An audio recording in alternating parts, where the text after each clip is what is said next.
So we are here today again at Lake Garda meeting, the 43rd edition of this wonderful optimist race.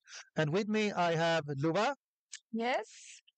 And we have a new member today for the live stream, Christian here. Yeah. Yes. So day 2 of the Garda meeting 2025.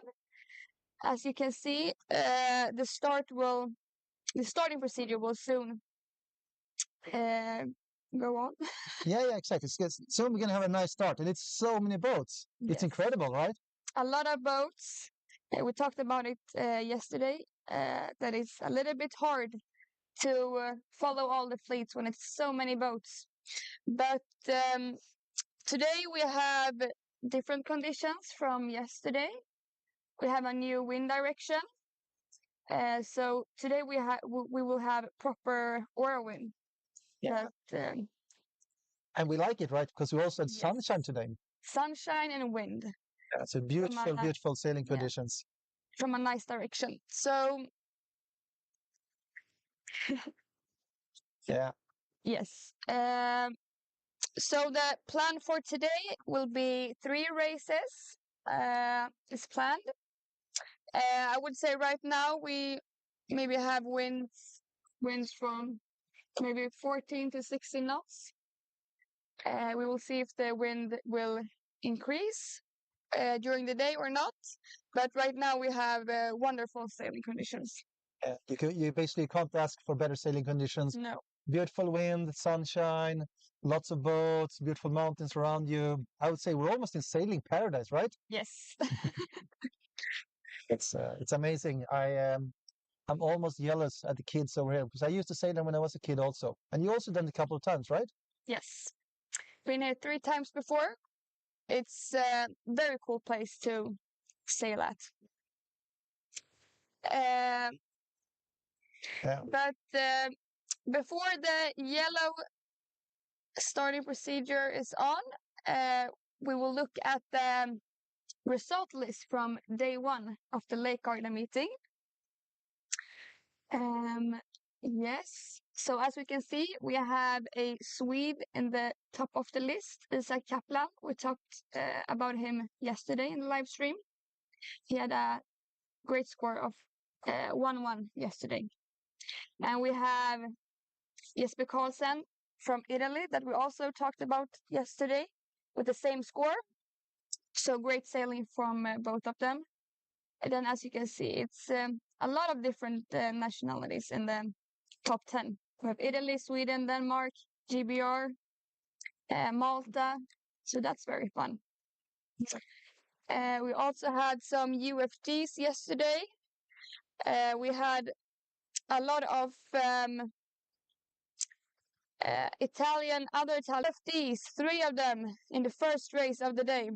Oh no, that's not a good start for a big regatta like this. No, so you can see here Andrea de Murtas had a UFG in the first race, Leonardo Schialpi and also Arthur Bergenti. So that was a tough start, but hopefully they can try to not get more UFTs in the start today. Yeah. Like a clean start is so important, these kind of big fleets.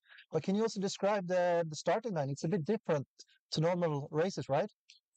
Yes. So Robin talked about it yesterday, but we have a very different starting line here in Garda meeting.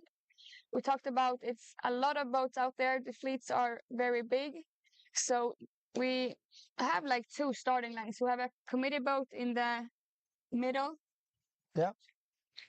And committee boat in the middle, and then we talked a little bit about the 2 different starting lines. So we will talk about the left side of the committee and the right side of the committee. So you can see here the starting procedure for Yellow Fleet. Race 3 of the regatta is now on.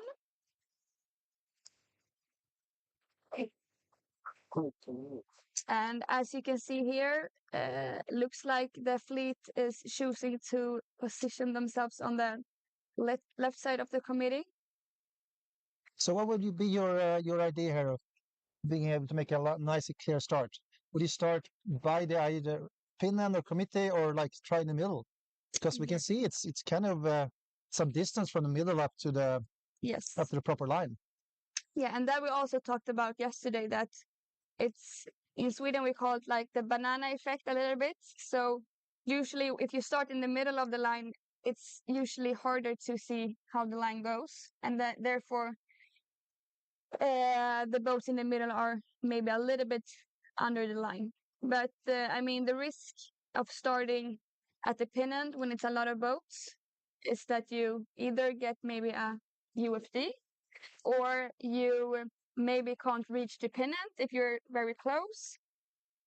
So I would say maybe that it's nice to also especially have some distance to the pin end uh, so you can reach it. Yeah. Here we can see we have also a little group of sailors that are starting at the right side of the line. Yeah, and you can almost see us in the background. Yes, so we have a very nice view from where we're sitting today. We have the upwind mark right outside. So, and today we will try to concentrate on filming the starts and also the first upwind and first rounding. So the first upwind mark rounding. Yeah, and we'll uh, we'll see here. You know, it's impressive with so many boats, so many kids racing at the same starting line, and we're looking at some interesting races. How many races do you think we're going to get today? Because it's beautiful conditions. Yes. So as we mentioned yesterday, the maximum of races per day is 3. So the organization went out and said that they will try to do 3 races for all the fleets today. And now actually the start has been also. Yes. So yeah, looks As like you can see, we have, I would say we have very much favored in at the pin end of the line, at the left side of the line. You can see we also saw this yesterday, but especially when you see a lot of sailors attacking straight away from the pin end, it's an indication that it's very much favored there. yeah. But looks like it's a general recall. Yeah. Especially with the fast ribs, it's so important to have those ways of communicating because it's so many boats, so much noise all around. So, and everybody needs to go back and do the procedure again to and be enjoying it in a nice way. So, hopefully it's going to be fresh and clean start. Yes, hopefully. So, do you have any favorites? Who you think like is going to be up there in the top? I mean, I think we have a lot of sailors that are showing their sailing skills this regatta. But I mean, I would say we have talked much about the Italian sailors. I mean, this is where their home water, so I think we can expect good sailing from them. But I would say my favorite for winning this competition is the Italian guy in the second position from yesterday, Jesper Karlsson. But yeah, as I said, we have many candidates for winning this regatta. But we will have to wait and see how the sailors performs today. Yeah. And I think it's impressive just on the drone footage we're looking at right now. You can see so many different countries. You have Italians, you have Turkish boats, you have British, Brazilians, Germans, and Norwegian, Swedish, Danish boats. It's nice with all this big atmosphere, sort of, with all these cool boats. It's sailors from all around the world. And yeah, that's very fun for the sailors as well, I think. yeah. I would say, in my opinion, when I was doing the opti, this was my favorite place to do regattas. Yes. Very reliable wind and big fleets and good competition. So, yeah. I agree. So we will see if we have a new procedure for the yellow fleet soon. Yeah, we hope so. It's kind of deep, so maybe it takes a little time for them to adjust starting line sometimes. But hopefully it's going to be pretty nice soon. Because everybody wants to go out and start racing, not like just hanging around. It's when it's this kind of beautiful day. Yeah. And yeah, so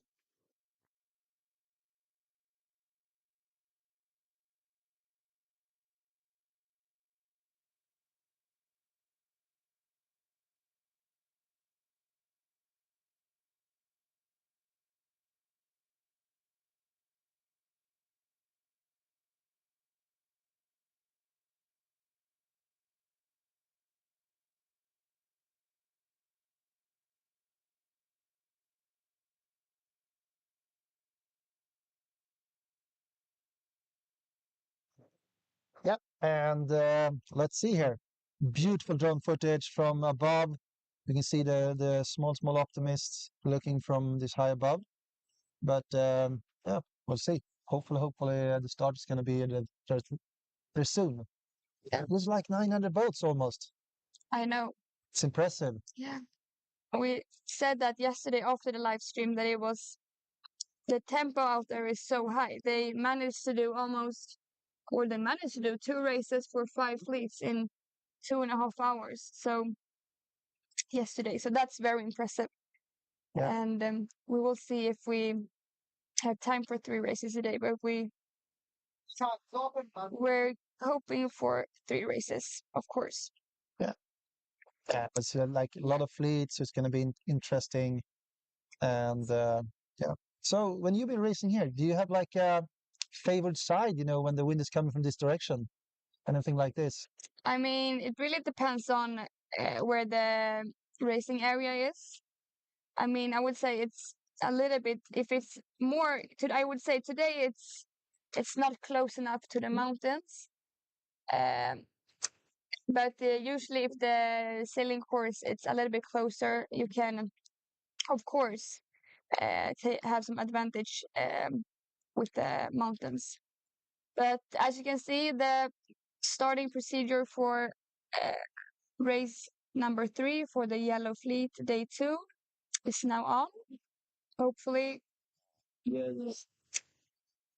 will see how this goes. But yeah, as we said, the last start looked like it was a lot of pennant favor.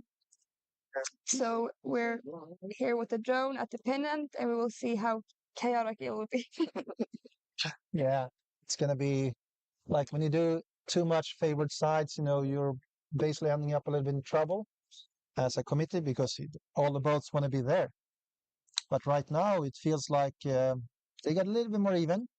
There are a couple of boats down here by the pennant, but most of the boats are a little bit in the middle, actually, right now. Could, of course, change also, but And a special thing about the Garda meeting is also when it comes to the starting procedure, that it's at 3 minutes. You can't be over the line when the 3 minutes goes off. So that's a little bit different from how it's usually work. It's usually at 1 minute, but that's tricky because you get penalized pretty hard if you do those too early starts if you're up too early. So gotta stay safe. but I mean, especially when we have when we have a little bit stronger pressure. I mean, you can see on the boats they are drifting pretty fast. Yeah. So we will see if we will have any UFGs. But I think a risk. You see the angle on when they're sailing starboard. Yeah. I think it's a risk with the pennant if they come too close that people are not reaching over. But as we said, a lot of the people that's starting close to the pennant wants to tack as fast as possible, but that can also be a little bit tricky. So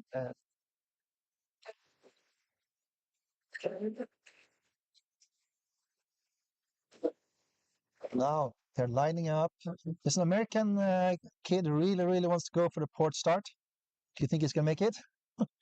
It's it's hard impressive. to say. Try. I think, yeah. This was a Swedish boat there, and an Estonian boat, and a Finnish boat. So, but he can clearly see, as you talked about, like drifting down quite much. So you need to have like your, how do you say, landmark. Yes. So you can really make sure that you're on the line. Of course, they want some distance to be sailing, getting up to speed, and all of these things. But Yeah. I also think, as you can see, we have a lot of Swedish boats on the left side of the committee waiting to go into the line. And I also think, especially when it's favored at the pennant, it's super easy to see also to put yourself like the Danish boat here and see how the lines goes. Because I think a lot of the boats that are already lining up maybe thinks they're on the line, and I don't think a lot of people maybe use the landmark because it's so stressful as it is. Yeah. Exactly. So many.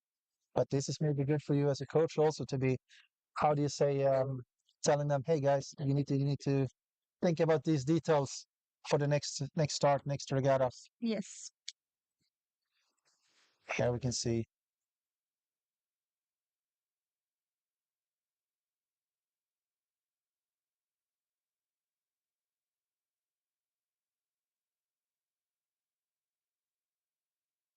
Yeah. And now here is the start. Oh, there's American boat struggling a little bit, and the Swedish boat just making it past there.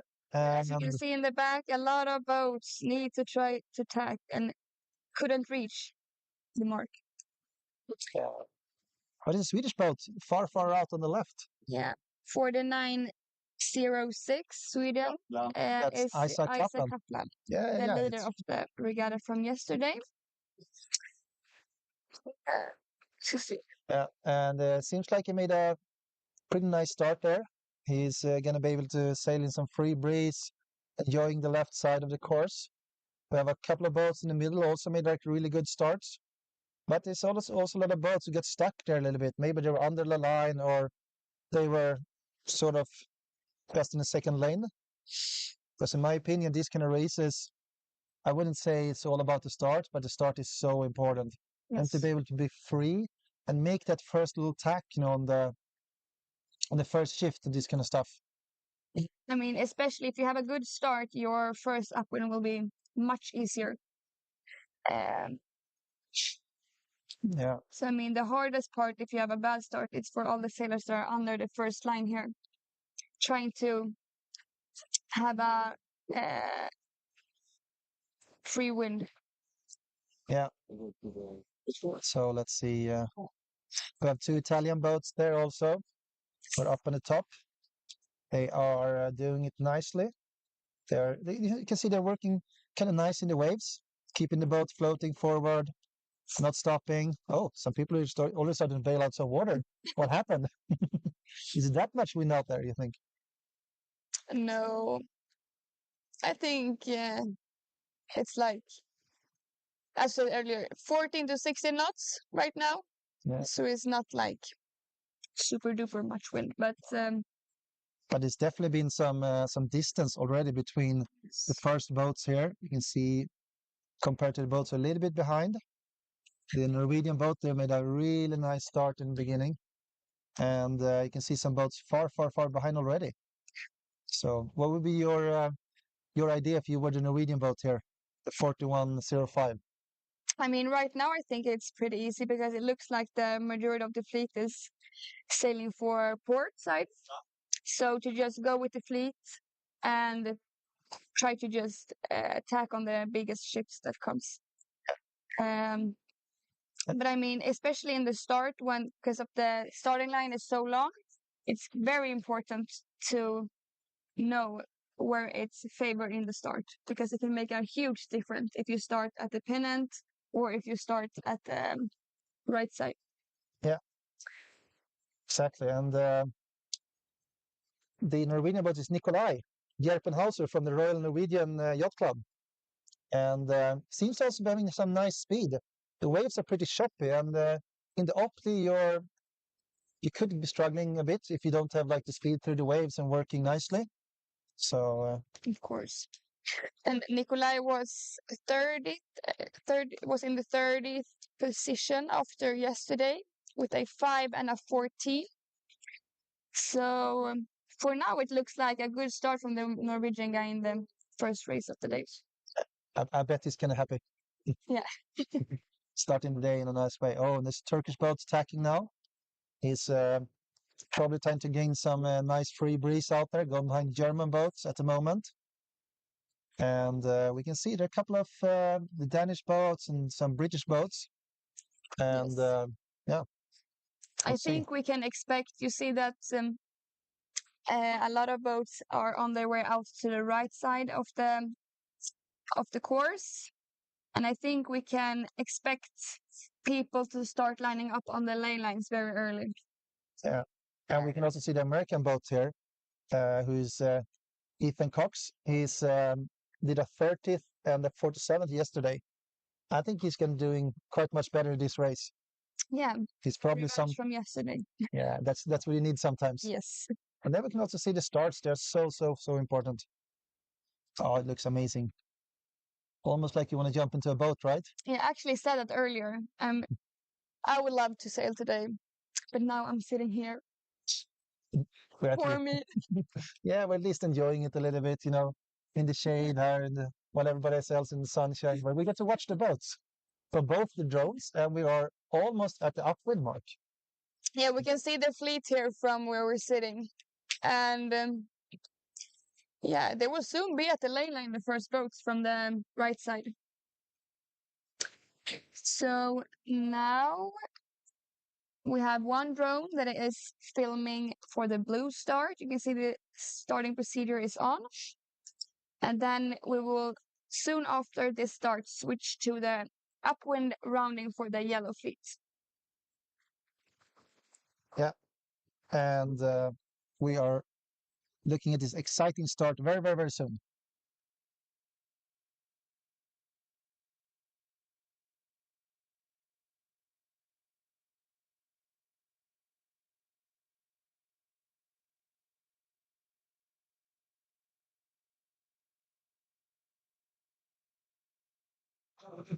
Yeah, and we're looking here for the start. Do you think it's going to be the same type of start? With a lot of boats fighting on the left side, on the pin end, or think it's going to be more equal at the moment, like the second start for that group? I think it's gonna be as the yellow start. I think it don't look like they have changed the position of the pennant. So I think we can expect a similar start from the blue group as the yellow just did. So we are getting excited here for the next start. At the moment, we are feeling that could be nice.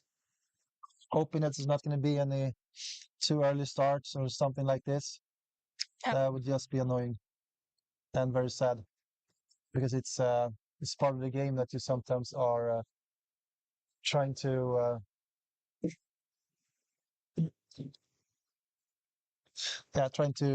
make it a little bit too aggressive. But I think like the people like with a cold head, or doing it a nice way, they usually tend to continue doing the good starts a little bit here and there. Yes. So yeah. So where would you like to start if you were here? Because they're quite high up in the middle actually at the moment. At the moment, Uh, you can see that they're clearly under the line, but as Christian said, you can see that they're way higher up than they were in the yellow fleet. Yeah. But as you can see, as we expected, the fleet is lining up on the left side of the committee. I mean, I think it's pretty clear on the drone footage that it's much favor on the pennant side. But I mean, to have, especially when it's so much favor in so many boats, it's really hard to get a good start at the pennant. So I think maybe if I would be a sailor right now, not right now, I would maybe start a little bit further up from the pennant. So you get some distance to Yes. speed up in the boat, Exactly. but control it in a nice way.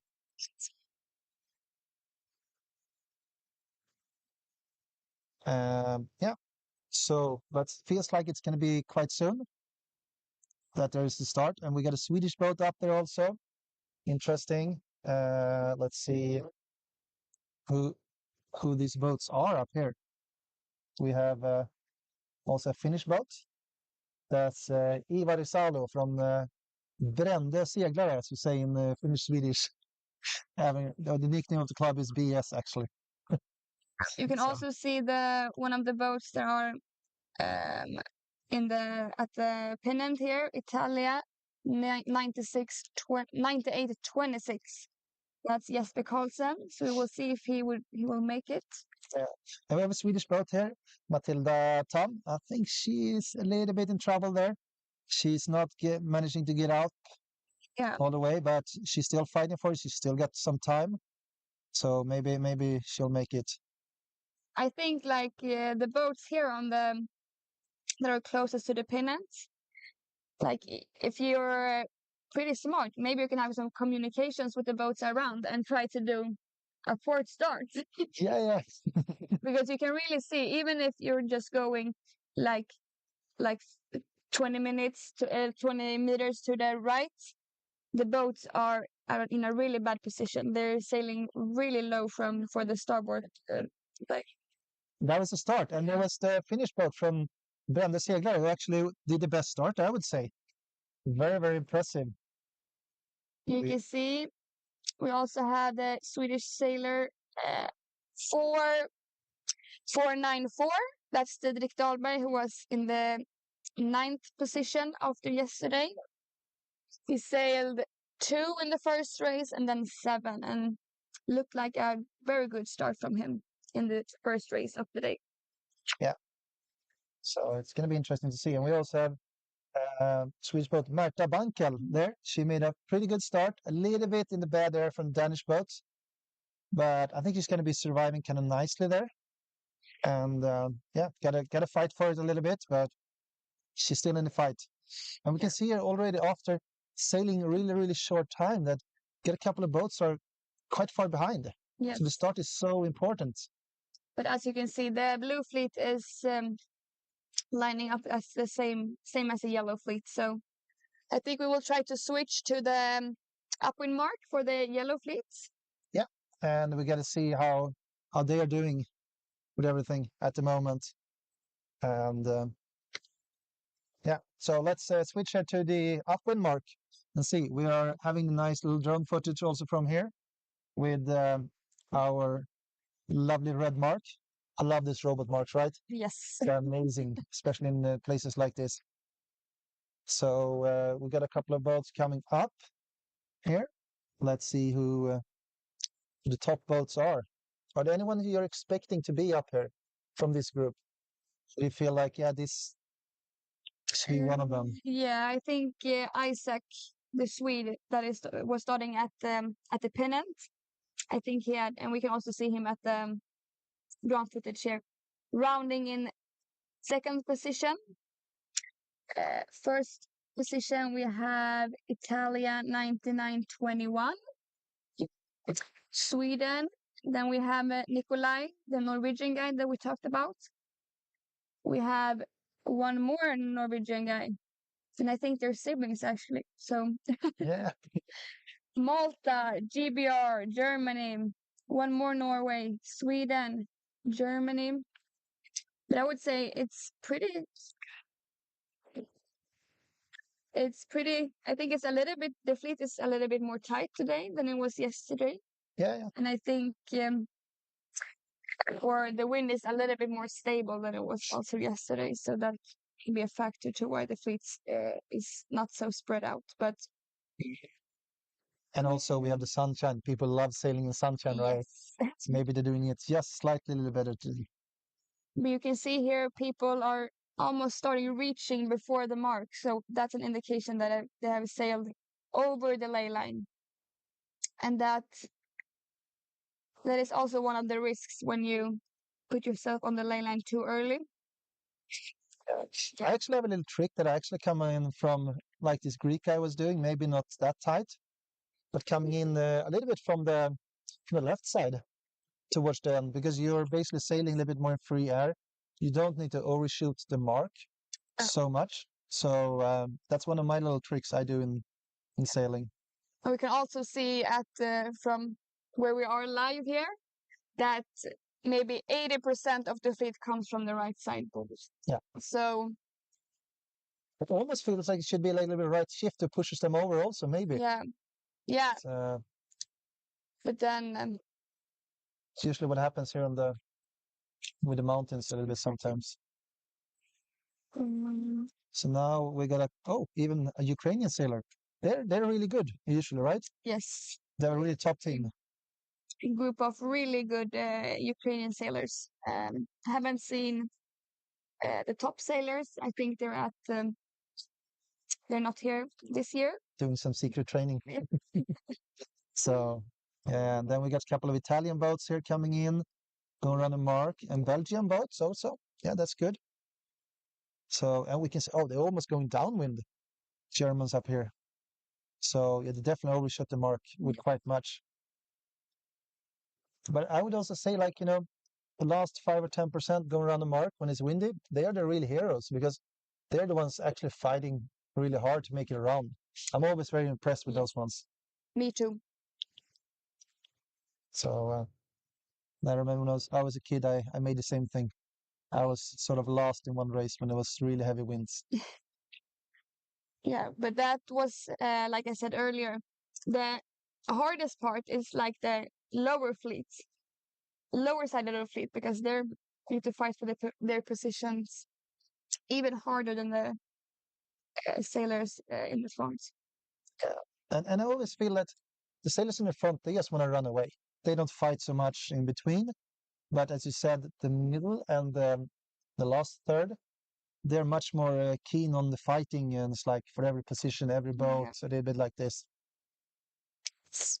So, and there's a Czech boat also. There's American boats and there's a Swedish boat. And let's see, we have August Lazar. He's from Lidingö Jollesailer, which is the same town which we're also coming from. So, but here we can see they're really, really overshooting it a lot. Yes.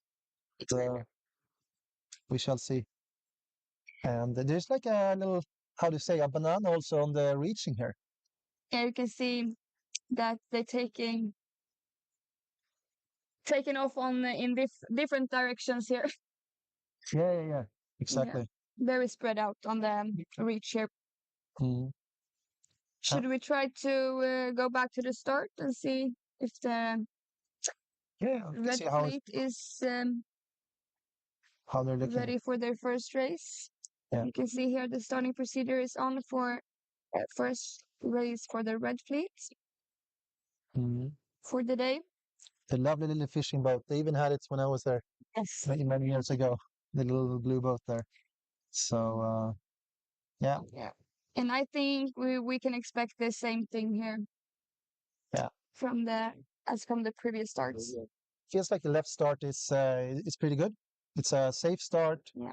You're usually you can just go if you're in the second lane, you can just go out a little bit further, like 10 both lanes, and usually find some free air, so you can sail all the way across. Because you gain so much if you're on the favored end at the moment with such a big starting line, a lot of boats. You just gotta be able to make it up there. And I feel like the strategic part of the racing right now, if you say it, I think it's pretty simple actually. Yeah. It looks like good start on the pin end and then try to tack as fast as possible, and then you can just control the fleet from there. And we also saw that from the yellow fleet at the upwind mark, the top sailors were coming from the pin end in the start. So exactly. And because it's so important that when you start on the pin end, and usually you start for starboard, even though sometimes you can actually make a port start. But if you start from starboard, you actually have to be able to take that tack to be able to make it across. yes. And with this favored pin, I would say it's not really a problem. I would say you're gaining so much starting on the pin end. So yeah, it's worth it, even if you start in the third row. yeah, definitely. It's impressive. So I will see. But now we can also see there's the banana again. So one boat's a little bit further up, and to be that boat in the middle there's a little bit further up. It's takes some courage. Yes, it really does. Maybe they actually check for a landmark. Who knows? Yes, maybe, could but be. he's still a little bit under the line. Or yeah. And I'm not sure if he's. We'll see. We'll keep an eye out for that boat because I would say it's impressive to see because they are gaining almost 10 boat lengths at the moment compared to the ones who are the lowest, and that's making a big difference in the end. You need to be, and you got an Italian boat here. They're gonna start for port side. And we have a Swedish boat up here also, a Finnish, a German, and Estonian boat. And we shall see how they do. We have Anton Eckerstig, the Swedish boat up there. Seems like he's trying to find a nice little place. Oh, the German and him, they're fighting for it. They probably want to do the same thing, both of them. And we have Italian boat there also. And they are looking at it. And it's Ione Sela Cortesi from Compagnia della Vela Venezia. And that's Venice. It's a beautiful place. I see Ooh, people are over. yes. Swedish guy. He's in big risk for that. And you have a German boat also, 1208. It's a little bit hard. We don't have the time for the start. Yeah. So we don't really exactly know when the Yeah. start goes, but it looked like some boats at the pennant were over the line. Yeah. But we will have a UFD list on the notice board later. Yeah. And also the German boat who did such a beautiful start there. That's Pete Bars. And yesterday he had a 6th position and a 67. I think he's going to get closer to a 6th position with this Yes. start. So we're crossing our fingers that he's going to Hoping for be. the best. Yeah, exactly. So we shall see a little bit how it turns out. Yeah. At the moment, it's looking good. It's looking nice. We also have the Turkish boat here also. So it looks like he's got good speed in his boat. And that's Dagan Hane. And yesterday he had a 19th and an 8th. So he's actually up and pretty good. He's 53rd position. Yeah. So I mean, especially when you go for such a long period of time on the port side here, it's actually pretty hard. I mean, to keep your line all the way for minutes and minutes, it's not as easy as you might think. exactly. And here's a Finnish boat. Let's see. That's our Finnish friend Sisu Seller from BS. Yeah, we will come back to the red fleet soon, and now we're going to the blue upwind mark. You can see here, first boat rounding the mark here. We'll see if we can try to see who it is. Yeah. Always have We the. don't. We're looking. We got wrong.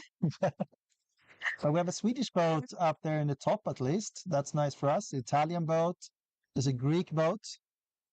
So You can see that and there's another Italian boat there. in the third position we have the Swede with a great start from the pennant, the Dick Dahlberg. And then I think we had some Italians in the front also. I think I saw Jesper Karlsson. It could potentially be the first boat. We shall see. But now there's even Australian boats. They travel quite far for this regatta. Yeah, that's a long flight. Yeah. But as you see, I think it looks like this fleet's a little bit more spread out in the. Yeah. We'll see. And I think we have some more boats coming from the left side, it looks like this time. Yeah. Felt like the first one. You just need to start on the pin and tack over to port as soon as possible, cross over, and then get up on the ley line. Seems to be a pretty good setup. But at the moment, we have a couple of Italian boats, Danish boats going around the mark. We have a British boat, a Spanish, another Danish boat, and here comes a Swedish boat again. So we're always a little bit happy when we see the Swedish boats high up, right? Yes, of course. And here's a Puerto Rico. Puerto Rico, yeah. And we shot it with quite much. And as I said, now the Spanish boats coming in here, that's actually the way I would do it. because you're sailing for kind of like a nice free breeze a little bit, and you can aim at the mark exactly in a pretty precise way. You don't lose so much up there. Sometimes you have to overshoot it too much. Comes a Chinese boat also, and that's also a pretty long flight. And yeah, we'll see. We'll see how that goes.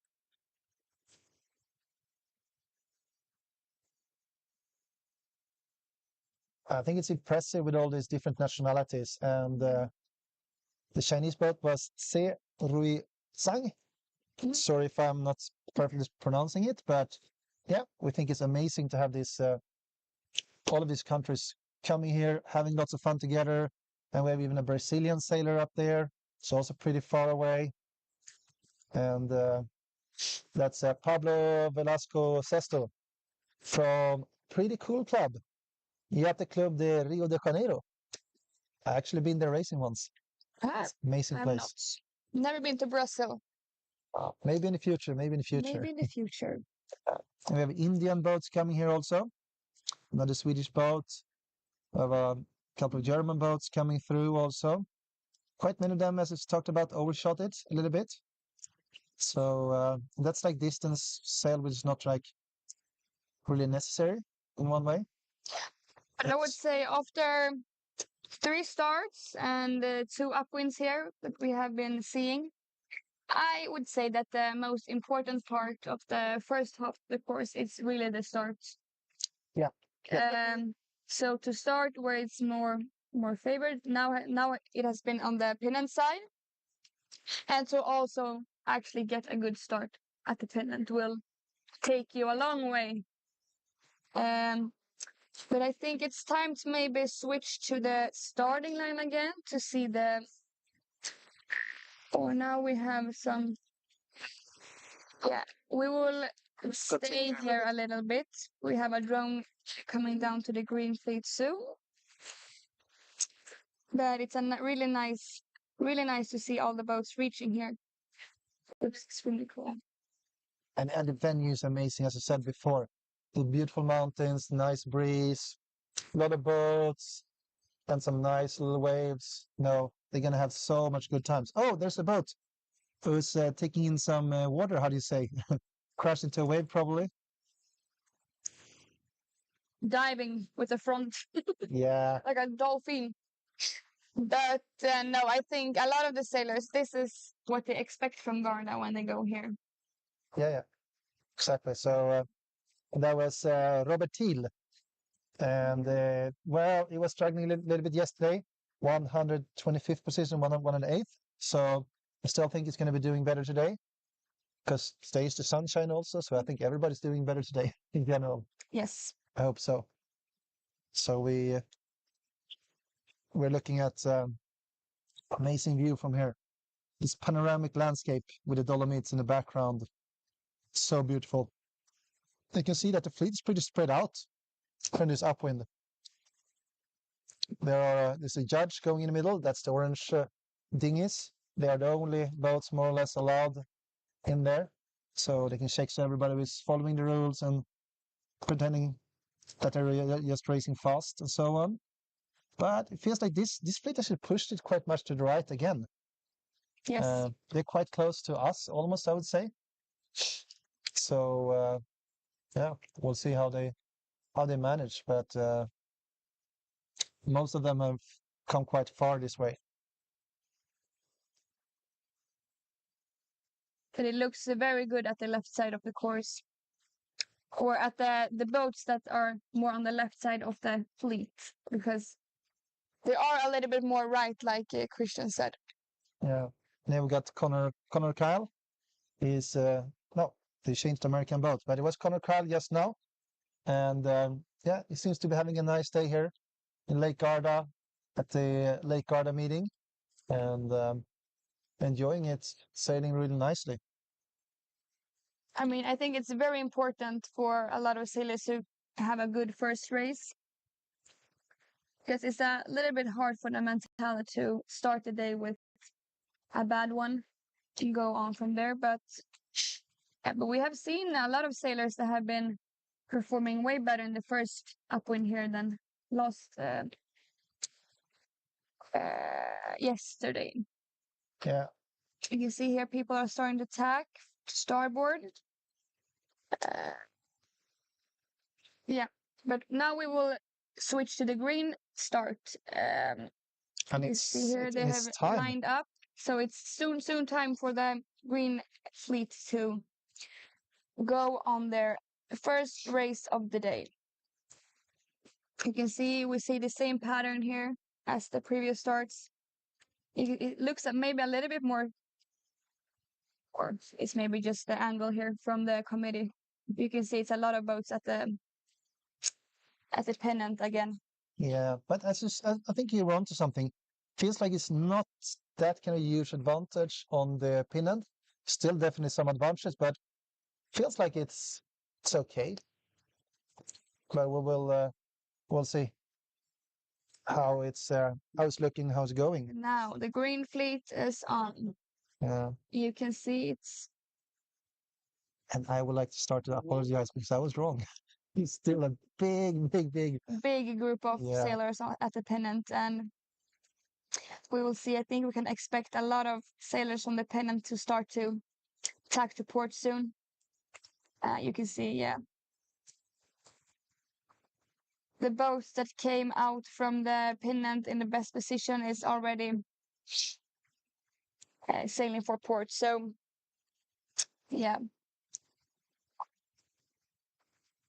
But it feels like we have gained, because now it was a lot of boats at the pennant. So I Yeah. think a lot of the sailors have seen the other fleets before them start, and have seen that the pennant has been really good. You need to have a good coach, right? Yes. And we have our You can also see a lot with your own eyes before you have even started a race, to just look at the fleet before, yeah. especially in the start. So, but there are a couple of really good coaches out there, like Tom Turn from Sweden, right? Yeah, a lot of experience, has been coaching for a long time. We also have some great teams here in Lake Garda this year. And here we have Alexander Mörup Pedersen from Hellerup Yacht Club. He did a pretty awesome start there, together with his Danish friend, and they are looking at. They are almost controlling the fleet, and the other one is Alfred Doleris, and he's from Faaborg Sail Club in Yes. Denmark. So they're playing it nicely here. As we talked about, you want to get over to the port tack as soon as possible. Just cross over, control the fleet a little bit, and you're quite safe in a good way. So we'll see. Yeah, we will switch to the upwind rounding for the red fleet now, and see which boat rounds in the first position. We can see it's Malta. It's Andre. Yeah, I just say the first name. I didn't try to say the last name. No. But he was in the third position after yesterday. So we had a really nice day with a 2 and 1, and now we're starting the second day of the regatta with a good position as well as the first upwind mark here. Yeah. We have here Italia 217. That's Andrea De Murtas that we mentioned. Got a UFD in the first race yesterday. But it's a good position. I also had a good Estonian sailor there, Elari Teras from Haapsalu Yacht Club. And I think it's interesting to see different nationalities up there in the top all the time. So, yeah. So I think it's pretty awesome. Yeah. We'll see how it's looking. I think we unfortunately need to go back to change the battery on the drone. But you saw the top sailors running the upwind mark for the red fleet. Yeah. So let's jump back here. We are soon having a new start.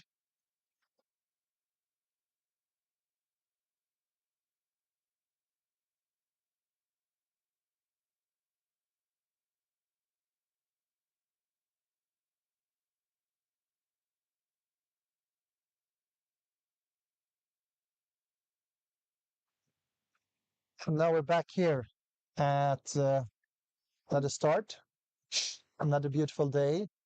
So we will see how it goes. Yes. You So think we're going to have the same pattern again? I think it looks like that.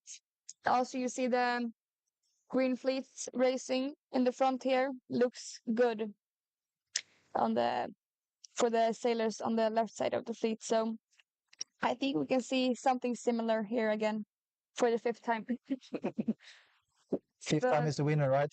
yeah, Yeah. last fleet here, starting the first race of the day. Yeah. The whites. So the white fleet, yeah, I think it could be interesting to see because we've got a couple of really good boats there, and I think maybe the really good Italian is there. Jesper Karlsson seems to be in the white, or maybe No, you Jesper see. Carlson was in the blue fleet. I think we talked about him yesterday earlier. But we have the fifth and sixth position overall from yesterday. Two Swedes, Ernst Åkesson and Adam Laurin, is in the white fleet here. But we have a lot of other sailors that uh, can also fight for them to be in the top Lebanese. of the race. Yeah, we even have a Lebanese boat here. Oh, that's a first for me, I think. Yeah, same here. I think it's nice. It's Yeah. wonderful. But as you can see, starting procedure is on for white. Yeah. So yeah, we'll see how it goes. But at the moment, I feel that it could be just like the last one, and the one before, and the one before. So what would you tell them as a coach when it's these kind of conditions and you can see these patterns? I mean, of course, I would tell them to look where it's more favored. And I think a lot of you can also see a lot of the sailors have understood that the left side of the committee is better right now. So, but as we said, it's also much about to do a pin and start. It's also a lot of risk. Sometimes you can just maybe you come out in a very good position and then, but you can also fail pretty hard at the pennant as well. But I would just try to tell them to be high up on the line. We have seen, especially not maybe at the pennant. The pennant has been in a good position on the line, but I mean, and also try to tack as soon as possible after the start. I think that's very important. Yeah. But I mean, I think we have also seen, I mean, it's a pretty big difference to start at the pennant versus like in the middle of the left side of the committee. Yeah. So And the banana, you think it's going to be again? I think it's going to be a banana again, yes. But we will see. No, they're getting closer up there. I think the banana is starting to form a little bit. So we'll have a look at how it's going. Yeah, you can clearly see there's a bit of banana at the moment. Not as much as the last one, but yeah, definitely some already. We have a smart Italian boat up here. Looking at the line, he can clearly see that everybody's 8 to 10 boat lengths under. Yes. So it will be interesting to see. I mean, the one of the positive aspects from starting really close to the pennant is, of course, that it's more favored there. But also, as we talked about in the yellow fleet, I think it's super easy for the kids here, the Swedish girl and also the German guy, to see how the fleet is positioned on the line. Yeah. And here they can see, oh, the whole fleet is much further down than where the line is. So then they maybe can find some courage to put themselves a little bit more up. Yeah. And here we can actually see the kid of your commentator friend from yesterday. Yes, Robin's son here, 4905, Casper.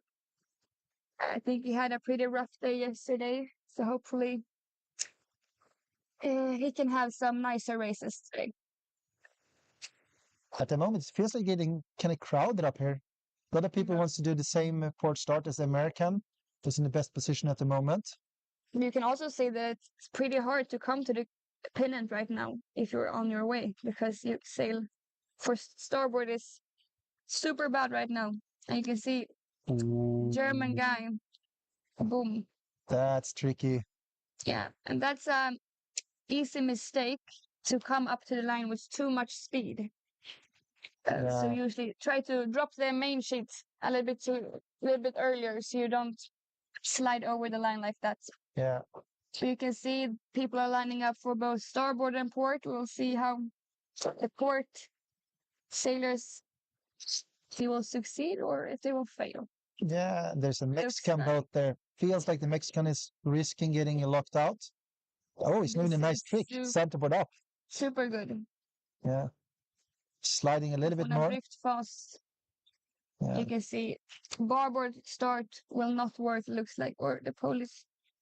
Polish did it. Yeah. Oh, As we said, it's a little bit hard for us to tell exactly when the start goes. So, I mean, was some boats in the front there, Poland, USA, Turkey, they were tight on the line. So we will see if we had any UFDs from this start. But the yeah, winner of you this can see start. a lot of chaos at the pennants. Yeah. So we have Nosol Stanislav, or maybe Stanislav Nosol, I think. Yeah. He did an amazing start there, if he was on the right side of the line. Very impressive. I would say that's the dream start you want to be doing in these kind of conditions. Yeah. Now it's going to keep the speed up in the boat. And do you have like any good tips for the viewers to get them like an understanding of how hard is it to keep an opti going in these kind of choppy waves? I mean, it's really hard. It's all about the technique. And I mean, you need to work with your body, you need to work with your steering, the main sheet. So, but I would say, especially like we can see out here, we don't have big waves. Like you said, it's more of a choppy type of wave today. So I think the most important thing is I would say the steering, but also like you can, your body can make a big difference also if you do it on the proper way. But yeah, but it's hard when it's these types of waves. Yeah, because it's the way that the opti is built basically that makes Yeah. it difficult. But also, I would say we saw a boat there, which I was also say is the first from me from Tajikistan. We have Tatiana Vasileva. That's impressive. And Very she did a pretty impressive. good start. That's So, good. yeah.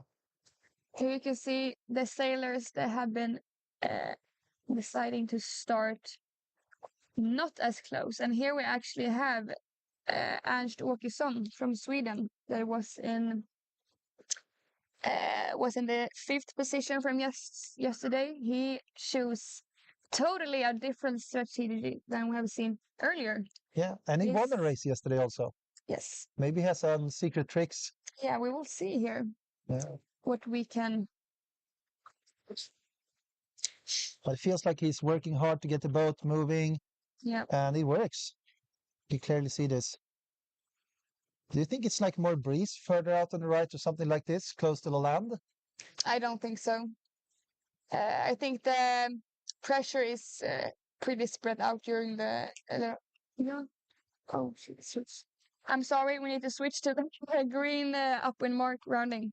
Yeah. We have missed the 3 first boats. I'm sorry, but we have a Greek, Great Britain, Mexico. We saw him in the start, right? Yeah. The Mexican guy. And he's a Brazilian going also. It's impressive. We had a Danish sailor there, so we talked about. Yeah, there's a lot of boats. And Brazilian was the guy we talked about also from the yacht club in Rio de Janeiro. Yeah, it's just under the Jesus statue up there. And the very cool. I was saying in English. I think it's called Sugar Top. Those iconic mountains.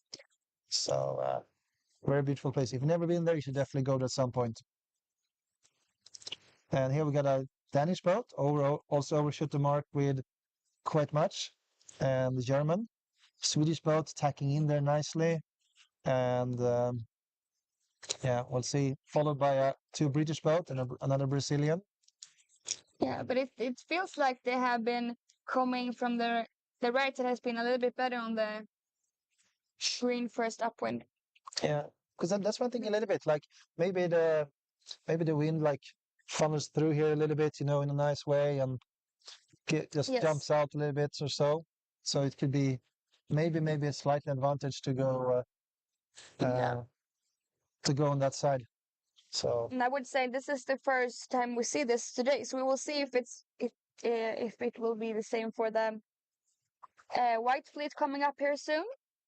yeah, and I think the white fleet um, is going to be having a beautiful day.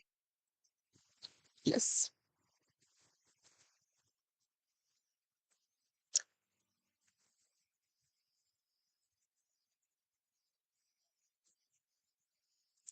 Well, let's see here what we are having. There's some clouds coming over the mountains. Do you think it's going to affect the race today, or they're going to stay up there?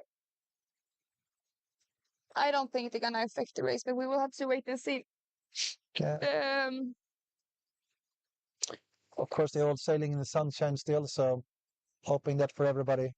It's not a German boat. It came a little bit too high up, but at the moment we're looking at a lot of boats coming, but most of them are coming from the right side. Oh, it should be quite much. Maybe that's something for the coaches to be talking to later today. So it's yeah, going to be some interesting talks. I think the coach is going to say you need to be starting on the pin end, you need to make an early attack and crossover, and you're going to have a beautiful race. But in the end, if everybody tries to do the same, it's going to be pretty packed there. yes. But it will be very interesting to see how the white fleet comes up now. When we saw some top sailors from both the pennant side, but also further down on the line. So we will see which side will be more Oh, there's a favored. boat getting stuck on the mark a little bit. A robot mark sometimes. I love them, but sometimes they are moving a little bit to stay in position. And And now it feels like the wind is picking up a little bit. yeah, Maybe, or if it's the gusts. yeah, definitely. I would say from our position, we can see the wing foils, and they're fighting for it now. Maybe they have two big wings, and in the opti, you're stuck with one sail. Yes. So you got to be working in the trimming, working a little bit more on your hiking and so on. And yeah, we'll see. But I think everybody's going to be happy in the end. It's been a beautiful regatta, beautiful day so far. And here at Rounding, we also got a Chinese boat. Also one that traveled really far. Impressive. I liked the dedication of them and how they're doing it.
And we are back here from beautiful Lake Garda. We can actually see ourselves in the background, just behind that lonely up there. That's our little base, our war room, you could say. Yeah. This beautiful restaurant. Yes. So we have just seen the upwind mark rounding for the green fleet, and now we're waiting for the white fleet to arrive soon enough to the upwind mark. It's hard to see which side will be coming up in the front here, but I think, or we can see that it's very tight racing out there for the white fleet. And as we said, it feels like the wind has been picking up a bit. But it looks nice. Maybe some nice puffs coming up, right? Yes. Now I think you can also see that in the live stream here that the wind has picked up a bit. We have been told here to don't say a little bit too much, so I say a bit now.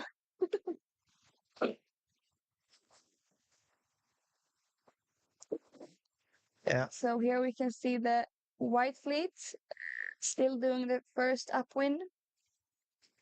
Here we have some boats from the far side to the left.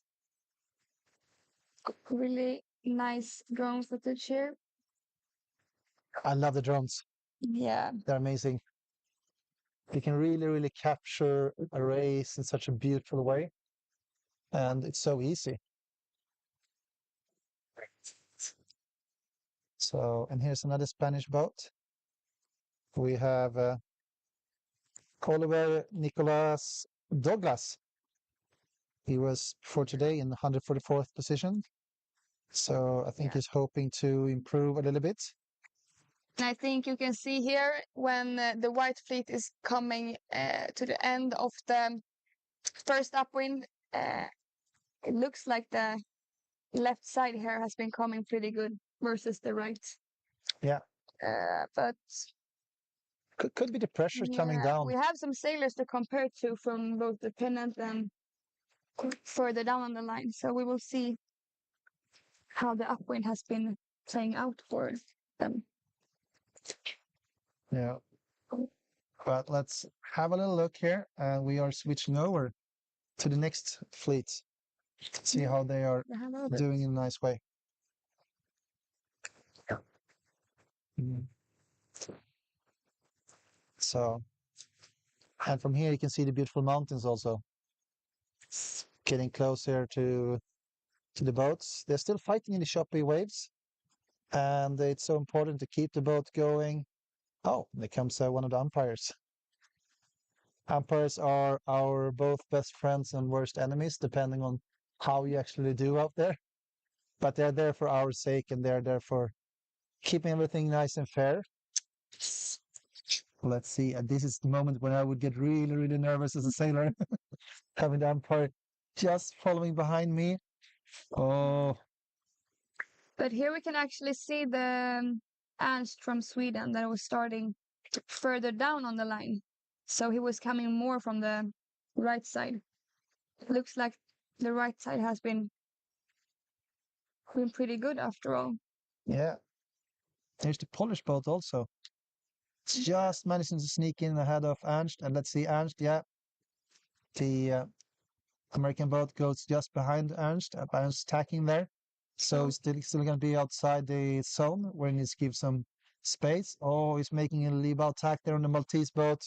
Impressive. So Ernst up on second. That's a nice way of gaining two boats, in a just 50-meter sailing. Oh, it's good. Bringing some water there. I think he's going to be managing to stay safe, but needs to be bailing a bit, right? Yes. And now we can, in the white fleet, we can really see that we're able to start from both sides and still coming up on the top. But maybe this was only I think this was maybe only for like the white fleet and maybe a little bit of the green fleet, but we'll see. This will be the pattern for the race. So the races are coming. Yeah. We also saw the Swedish boy Adam that was in the 6th sixth position after yesterday, doing a top 10 around the mark. Here you got a Greek boat, another Swedish boat. Comes a Chinese boat, Italian boats, another Swedish one, and some Italian boats again. So that's what I like, the international atmosphere in this beautiful regatta, in this beautiful place. Is any country that you're missing out on, which you think, I really want these ones to be here? I think you were missing out on maybe a lot of the Spanish sailors, but I know they have their trials for the worlds during the Easter here, so that's why they're not on the regatta. Got a couple of Norwegian boats. The Norwegians have traveled quite far also to get here. Yes. So I think it's impressive with the dedication from our young sailors because this is the next generation. This is the ones that's going to be, out there fighting the next 20 years with the big trophies in the world. So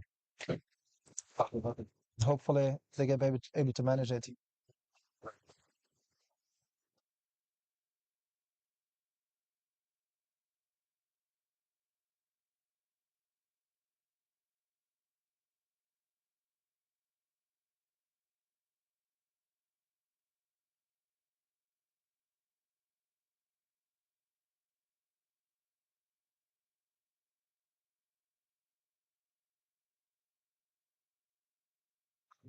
Yep.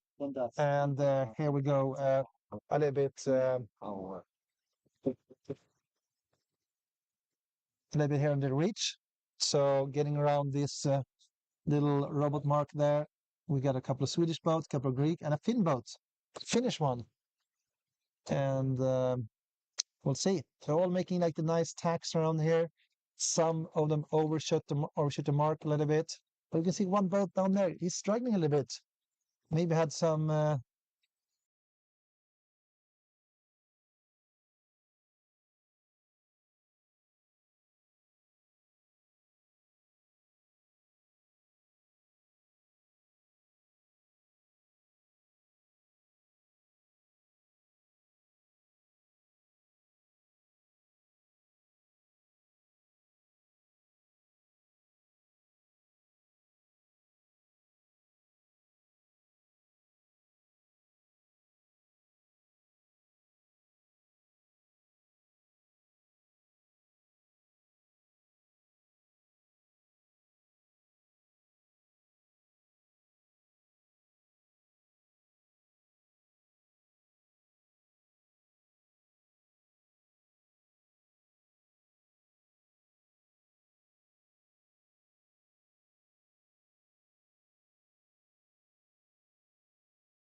So now we are back in action. Yes, we were talking for 5 minutes here because the microphones, we had some issues with them. Yeah. But as you can see, we have the third or the second race for the day for the yellow fleets is on. We also said that the line has been changed, so it was more favored on the right side this time. You can also see that the wind has been picking up, but still very nice sailing conditions out there. So this is like I said, the second race for the day for the yellow fleet and the fourth race in total for the sailors. Um,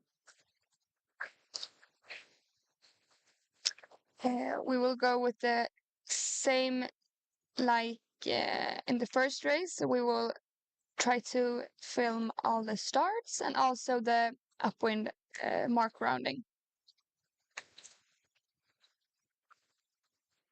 But as you see here, we saw it was a lot of sailors at the close to the starting boat at the right side.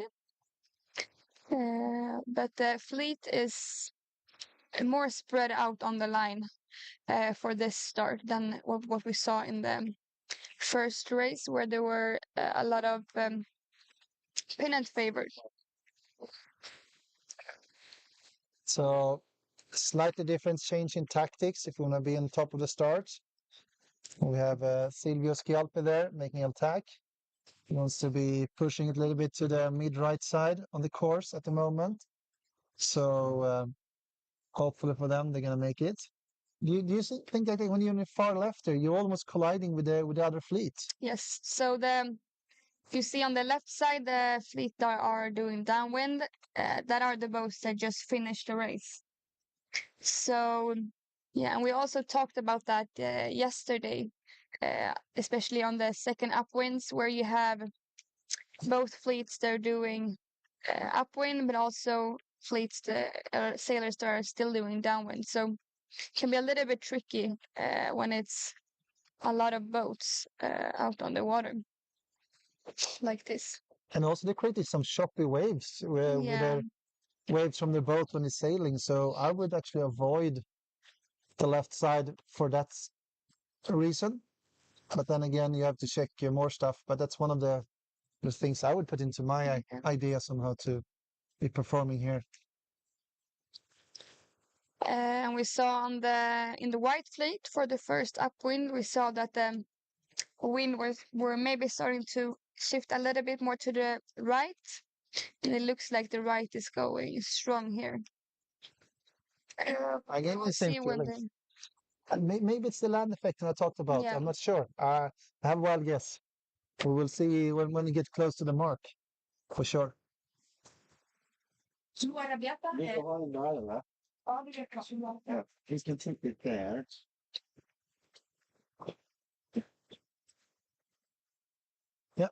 And the upwind is again a bit choppy, but they managed to keep some good pace in the boats. Like this Maltese sailor here, sailing kind of nicely and pushing it on. And followed by a Swedish boat there.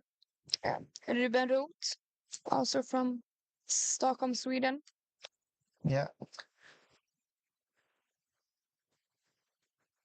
And he's from Lidingö, I guess. Yeah. Which is one of the big clubs in Sweden and especially in Stockholm. So they are chasing around here, trying to make it through the waves and keep pushing it in a good way. But now there are a couple of boats that are coming in from the right side. As we talked about, the right side is probably a bit favored, both on the start and on the course side. Yeah. It could be interesting. I know some big boat sailors have said, "Yeah, yes, bang the corners, go close to land, and you get out." But the Opti is so small that you don't always make it out to the sides.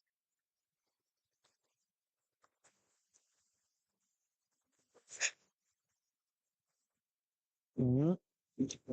They're all fighting hard because these kids, how old are they? 10 to 15 in general, right? Yes. It's impressive. And I think for the age of the cadet sailors, it's, I'm not really sure, but I think it's 12 years old and under. We're soon switching to the start of the blue race. We will follow the yellow fleet a bit more.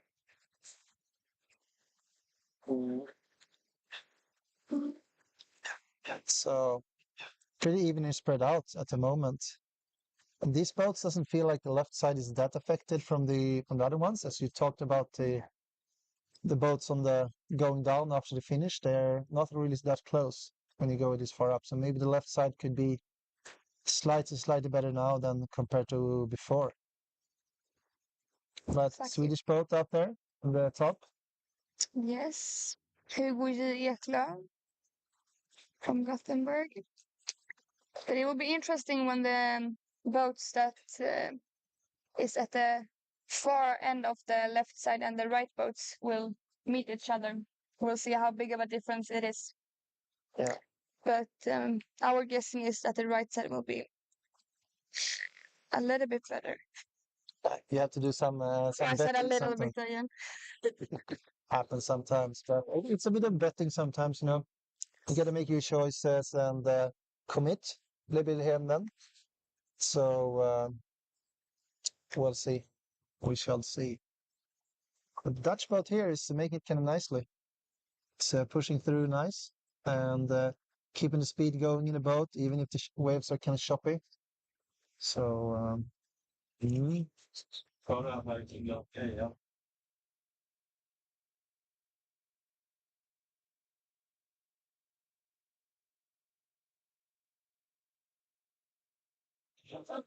yeah. So you can see it's a beautiful venue. We got our lovely drone flight, drone pilot here, who's actually your sister. She's doing a good job today, right? A very good job. I think the drone footage is very nice. You can see here this Swedish sailor was starting at one of the boats that was starting closest to the right starting boat, right side of the committee. And he has a good position here on the first upwind. You can also see here we have, so I think this is the boats on the most to the right here coming in. I mean, Yeah. yeah. So it's pretty even. And, you get one boat on the mid left side that's doing pretty well. You get a boat on the mid right side. So I think it's all about, taking the start in this race. Yes. And we can see here up on the right side, there is the upwind mark. I There's an would say after there maybe, already. but I think the right side has positioned themselves very good comparing to the mark. So not so far out on the ley line. They're not even on the ley line right now, and they're soon at the mark. So Yeah. And I think that's Okay. a important detail to not Yeah. overshoot the mark too much. exactly. You're sailing unnecessary distance sometimes. So, yeah. Yeah. And now we're coming down here to the start. Start of the Blue Fleet, race 2 of the day. It's I would say it's less than 2 minutes before the start will go. Yeah. We can And see with here. Spanish boat, German boat fighting, and Yes. also Swedish boat there. Yeah. Oh, 2 Swedish boats even. 3 Swedish boats. Yeah. So we cross our Now the start. Oof. In the middle there. Maybe looked like they were a little bit over. yeah, it could We'll be. see. Not much banana in this race, right? No, it was I think they learned a lot up on from the this, line. Really nice. We will switch to the yellow group mark rounding, and then we will switch back a little bit because I think the yellow fleet Okay. is a bit. We can wait a little bit, maybe, Yeah. and follow the blue fleet. Impressive with these starts. Yes. So many boats. So many boats. Australian boat there coming for starboard. Don't think the Italians are going to make it. Oh, we had to tack away from the Spanish and Italian. Would you protest in a moment like this? Potentially. Yeah, potentially. It's a Swedish boat there for 4818, doing pretty Mm. good. And there's another Swedish boat for 804 and 4933 and 494. All Swedish boats at the moment. Do you think they Yes, have positioned themselves on the right part of the upwind? I think so. You can see 494 there. Yeah. It was at the top of the yellow fleet in the first race. Now we will switch to the upwind rounding for the yellow fleet, and we'll come back to the blue fleet later. Here we see the Swedish sailor Oskar Nettelid. He was coming from the right side. He was coming from the right side of the upwind.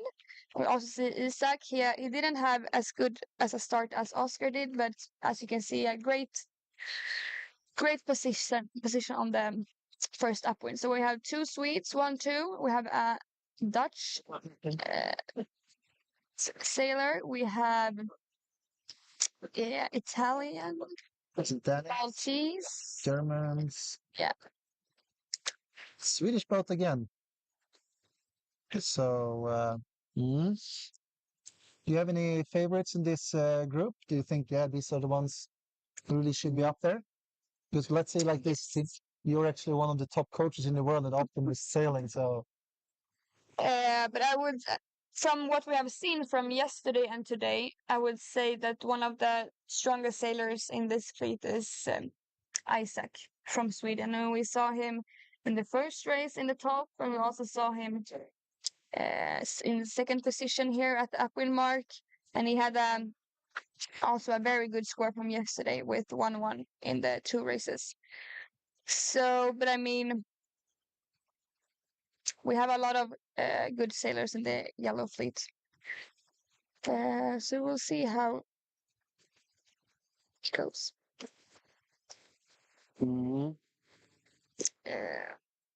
and there's a little bit of fighting in here going on. They got to make it over the mark there. The American boat is really, really pushing it hard. Second American boat's really fighting hard to get over there. And we'll see how they're going to be doing it. At the moment, it feels like there was a small maybe collision between the Greek and the German boat.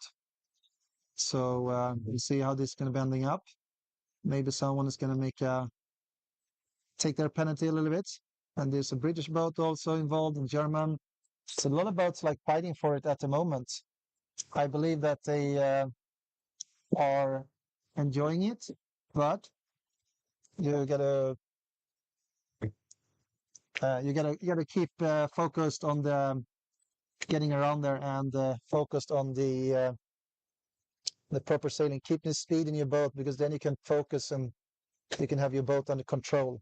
Because when you stop, it takes such a long time to get going, and also the wave's going to be pushing you back, so you're going to be drifting a bit, and you risk of drifting into the mark and these kind of things, and potentially not the best way of doing things. You can see some the Czech boat also fighting for it and hiking a little bit while bailing out some water. That's really good because otherwise you're going to be stopping also. The Optimist is it's a pretty big boat in the way that it could be keeping a lot of water inside. So you really keep it dry, keep it fast, and don't stop in the waves, especially when you're close to the mark. We have a Turkish boat, we have a German, some Latvian boat also.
Oh, yeah, and now we're back here, getting a beautiful view of the race course. We are following a couple of the boats here, fighting for it, and yeah, we'll see. We got actually two drones up at the moment, so we can pick and choose a little bit which one to follow. So we're gonna go to another fleet kind of soon, and we're just following the last couple of boats in this fleet, and then it's the next one is coming at the moment. So you don't want to be getting caught by the fleet behind you because you get into some tricky moments where you get like shitty air and can't really sail your freeway. So get the water off the boat, get the boat moving, and enjoy the day. Since it's one of the most fantastic days I've seen here in Lake Garda. It's really, really, really nice. So we are soon jumping into the next fleet here, and we're coming here. So they're getting ready for a start. Not really yet. We can see there is the AP up flying. So we're going to be switching back to the other fleet so we can follow the racing a little bit. And we have an Australian boat here. Nice. It's good to see that when you travel so far, you get some good results also. It's going to make them happy and hopefully get even more Australians coming here for next time.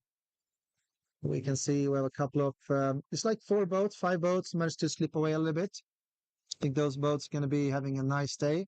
Can sail in the freeway they want, not fighting too much in annoying roundings or tricky situations and these kind of things. So should be all fine.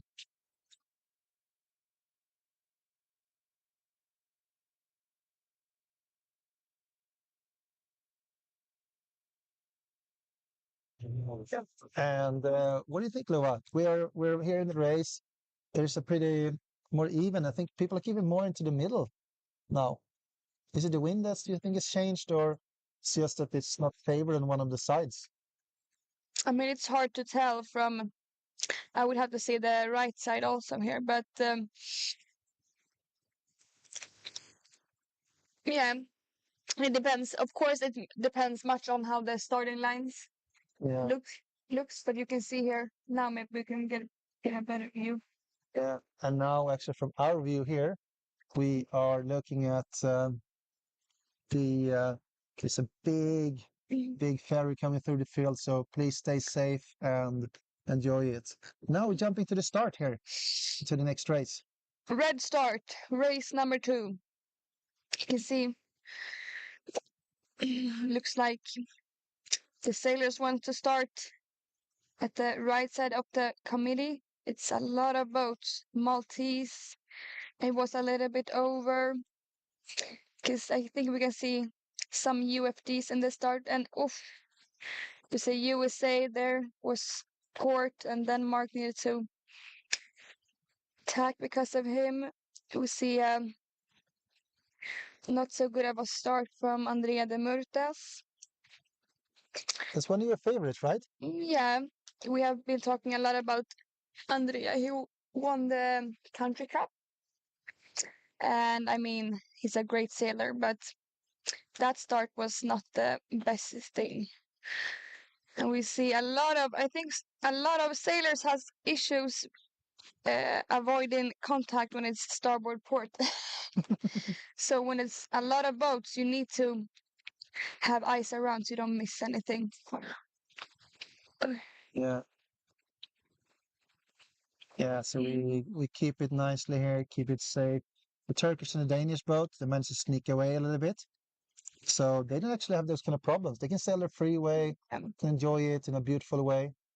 So that's the position I would like to have, Yes. rather than being in the middle of the pack and some shitty air, some choppy waves from the other boats, and sometimes you need to be hiding from other boats and continue trying to push it forward. But it's difficult. But as we saw, we still have a lot of boats out on the left side as well. Yeah. And now we're gonna switch to the upwind mark rounding for Blue Fleet. You see here who's first boat, this is the fourth boat. We didn't catch the top three. Italian sailor here. When this one we recognize Jesper Karlsson in the fourth position now. Hunted by a Swede, right? Hunted by a Swede. That's a Swedish girl, Elsa. Yeah. So how are the girls doing in general in this regatta? Are they up there fighting for it? Yeah, from yesterday's results, we had the first girl in the eighth position, and that was Freya Vintergard from Denmark. She's in the red fleet today. Haven't seen much of Freya, I think, but we will have to see on the next upwind rounding where she is. But yeah, she had a great result on the Europeans last year. So a good sailor, of course. And also big regattas like this create big names, right? You have some famous former Opti sailors who managed to do quite well here in Lake Garda and managed to push quite hard Yeah. in the next classes. And we see a situation here between Sweden, Germany, and Germany. I didn't know what happened there, but they were not sailing forward for a couple of seconds. Fighting hard. But you got to keep that momentum going in your boat. Otherwise, you'll have a little bit in trouble. So, yeah, I would say.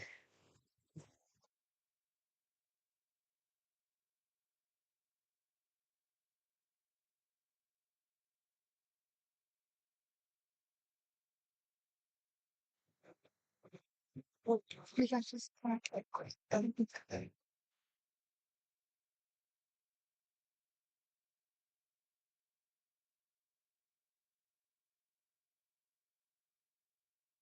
the starting line.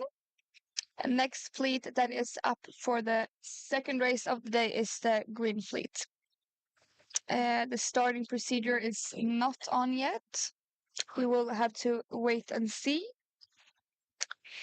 But it feels like the right side of the committee has been the favorite place for the sailors for the start in the second race of the day. We can also see that the leaders at the upwind mark has been coming from the right side of the course.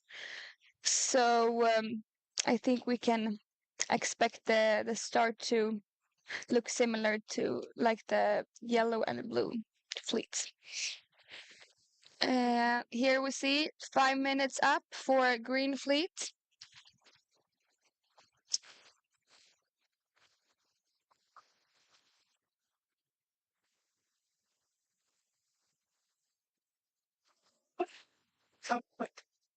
In the Green Fleet today, we have two sailors that we have not been talking about from yesterday's result. So we have in the fourth position, we have an Italian guy, Alexander. He's in this fleet, so we will see if we can find him somewhere. It's Italia 170. And then we also have Charlie Holland from GBR that is also in the Green Fleet and was in the position 7 after yesterday's sailing. GBR 6680. And as you can see, we're taking us to the right side of the committee here to see if the start will look similar to the other starts. You can still see that the wind is, the breeze is pretty strong right now, but very nice sailing out there. We can see that the yellow fleet is now on the downwind, and the blue fleet has just rounded the upwind mark and is now reaching. And then we have the red fleet on the first upwind for today, or for this race. Sorry. Here you can see, looks like a lot of boats are coming to the right side here. You can see everyone is reaching from the committee to this side.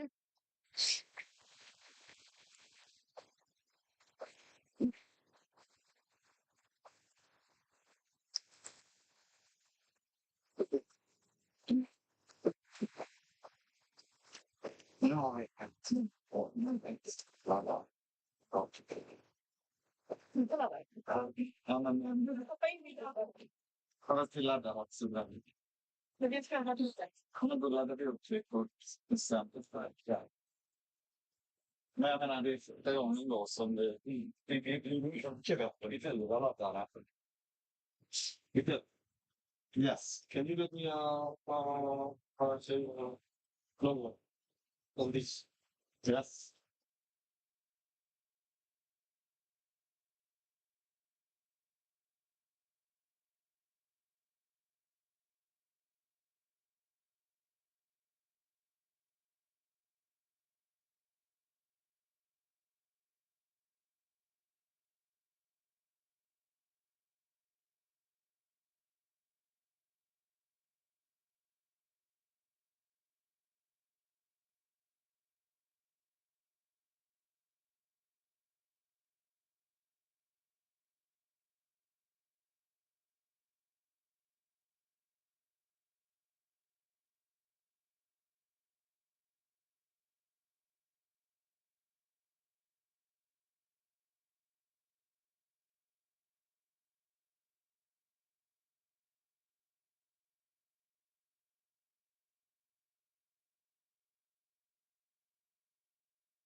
That's right.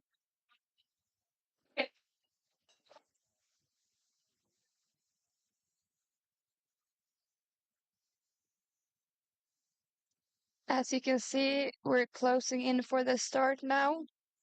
It's time for all the sailors to start to line up on the line. We still have some sailors outside of the starting line here. 170, that is Alexander, the Italian guy that I was talking about, that was in the 4th position after yesterday's racing. It's a little bit late. He didn't really get into the line. He needed to be on the line maybe 10 seconds earlier to be able to have a better start. But you see, it's really important to see the boats that are coming from starboard if you're attacking. It's always almost like driving a car. You need to look over your shoulder before you change file. But as you can see, Denmark here, really good start. 2 Danish boats.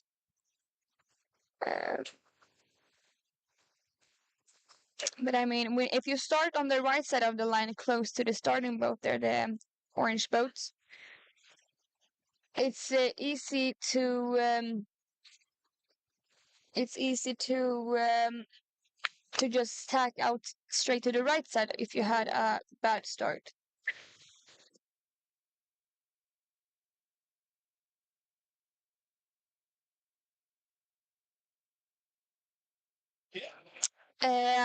Now I'm sorry. Now we're switching to the red fleet. First upwind, Mark Rounding, second race of the day. Now I think we're a little late once again. I'm sorry, but it's hard to. Oh no! Now my sister here drone drone drivers say that this is the first boats that are rounding the mark. Here we have them. We'll see if we can come a little bit closer. We have Italia 217, and that is Andrea de Murtas. And we talked about his start actually. He'd had a pretty bad start, so that must have meant that the right side was really good. Then we had a Turkish sailor also had a good start at the right side of the line. Denmark, we can see Italy again, Malta. Here we have a Swedish sailor. But I recognize a lot of the sailors that rounded the upwind mark at the top of the fleet here was coming from the far end of the right side. So I think we can see some pattern here from both the starting line and also where it's how the wind is right now on the course.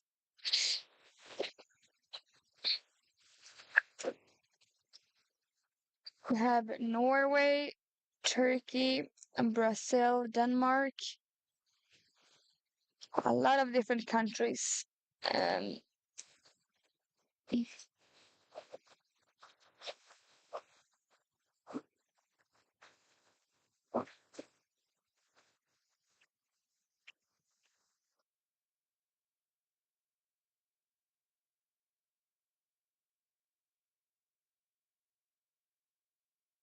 Som runda kryssmärket.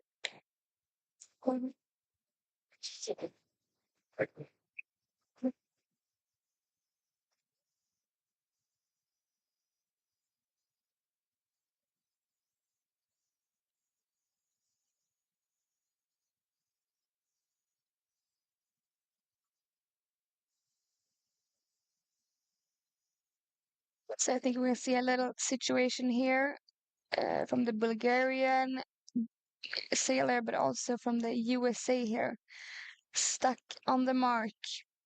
And if you touch the mark, you actually need to do a penalty, and that's a 360. And that we can see that USA chooses not to do.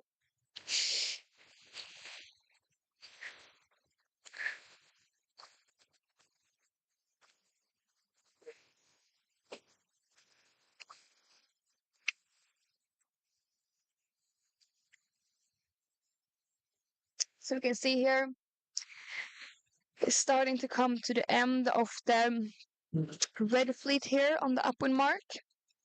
We can also see here that if we're looking, we have yellow fleet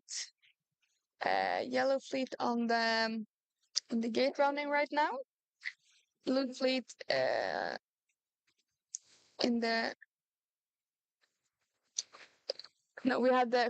yellow fleet on the second upwind. We have the blue fleet on the downwind, and then now we have the red fleet on the reach.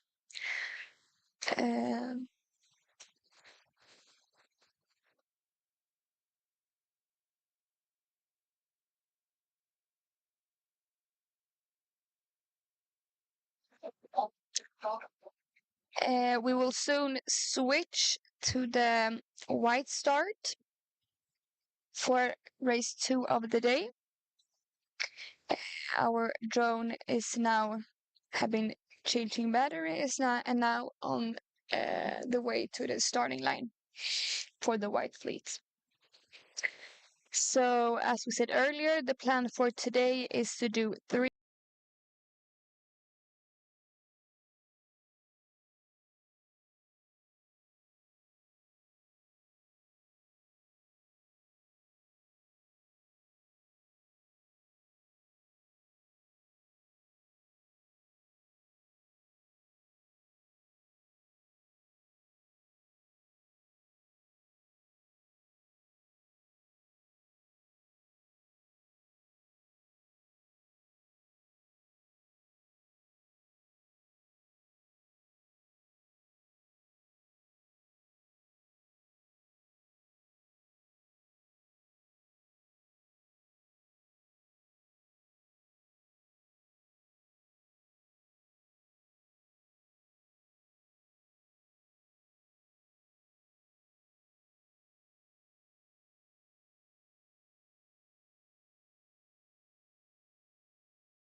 So as we can see, we're back now. We had some technical issues, but we're back for the white start here for the second race of the day, fourth race in total for the regatta.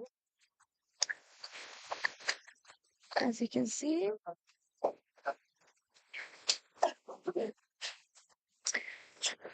and here the race is on. Really nice footage here from the drone. You can see that I think it's a general recall for the white fleet here. That means that we need to go down again and redo the starting procedure. We will now switch actually to the green fleet here. That is soon at the upwind mark. We can see here sailors coming from the right. We have Italy in the front. We have Denmark in the front. Two Danish guys in the front here of the first group. We will see if they need to tag or if all three sailors can go around the mark as it is.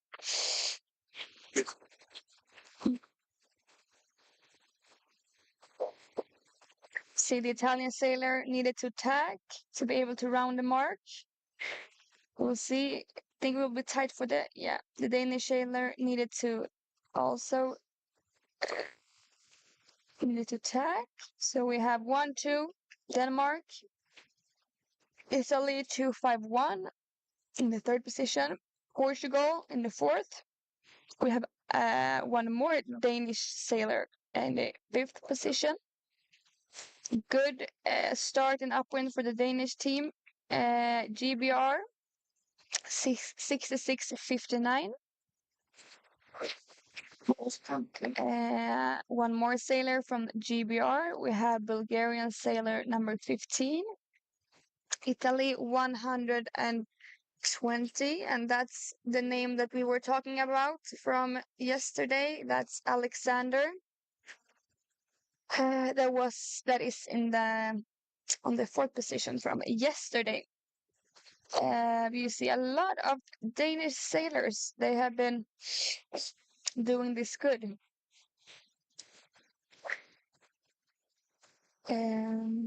We will see some more boats from the green fleet rounding the upwind mark here, and then we will switch to the white fleet and see the new starting procedure for them. We see this Mexican guy has some issues coming around the upwind mark, and we see he's doing a turn really good. He touched the mark, as you could see.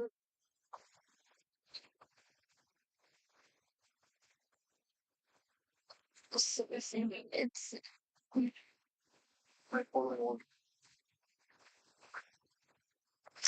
so I think we will switch now to the starting procedure for the white fleet.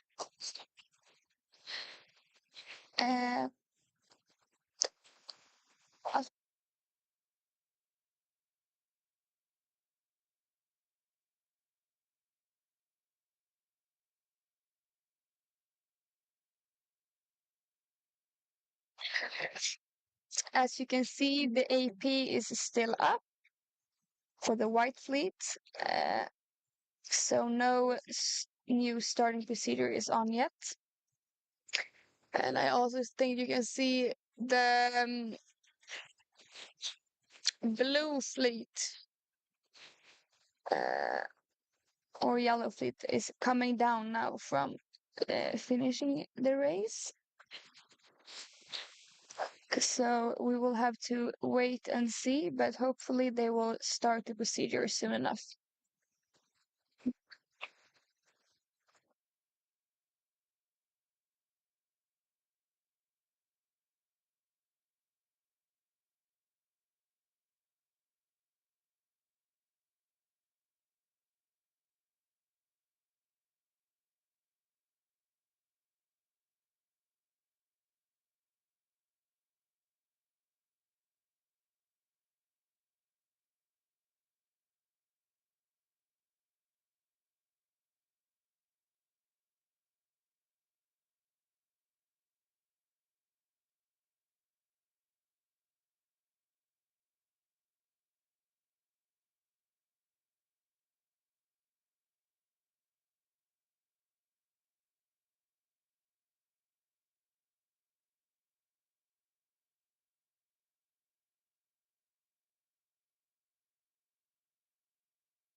We can now see that the starting procedure for the white fleet is on for the second race.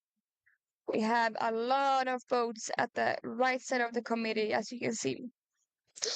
So you think it's a favor on this side, on the right side in the start? Yes, I think it's favor at the right side of the start here. So I think that's a good decision to be on this side of the line and not the left side of the committee right now. So it's changed quite much since the first couple of races, right? Yes. So let's see, there's a Finnish boat there. It's going to try to sneak in a little bit. Swedish boat positioned kind of nicely. Now we have a little bit of a banana, but seems like at least one or two boats there in the middle has checked the line properly. But they're drifting a little bit now. So we'll see soon. But gonna be really, really crowded up here. Got like 10, 15 boats who wants to be the ones starting next to the race committee boat there, the starting line. They're really, really pushing for it. Swedish boat running away a little bit. I think they're gonna try the trick with the centerboard up. Let's drift down a little bit. Maybe. Every little boat has their small tricks. And tell me, Laura, who would be making the best start here? Which position would you like to be in of these boats you can see right now? I'm not really sure exactly how much time it's left on the start. But we say it's 1 minute left.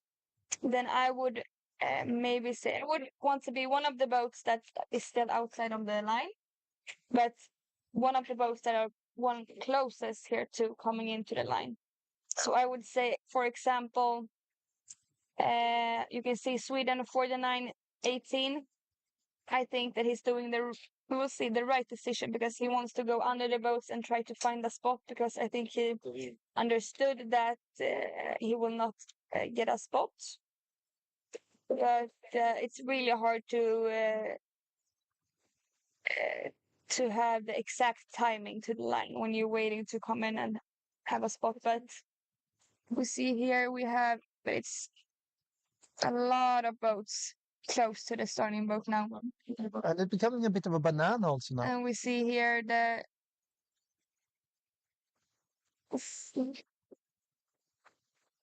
See the bananas back a little bit, but tightening up. But I mean, one of the positive things to accept, for example, for the 905 here, he will be one of the first boats if he tacks. Yeah, that is.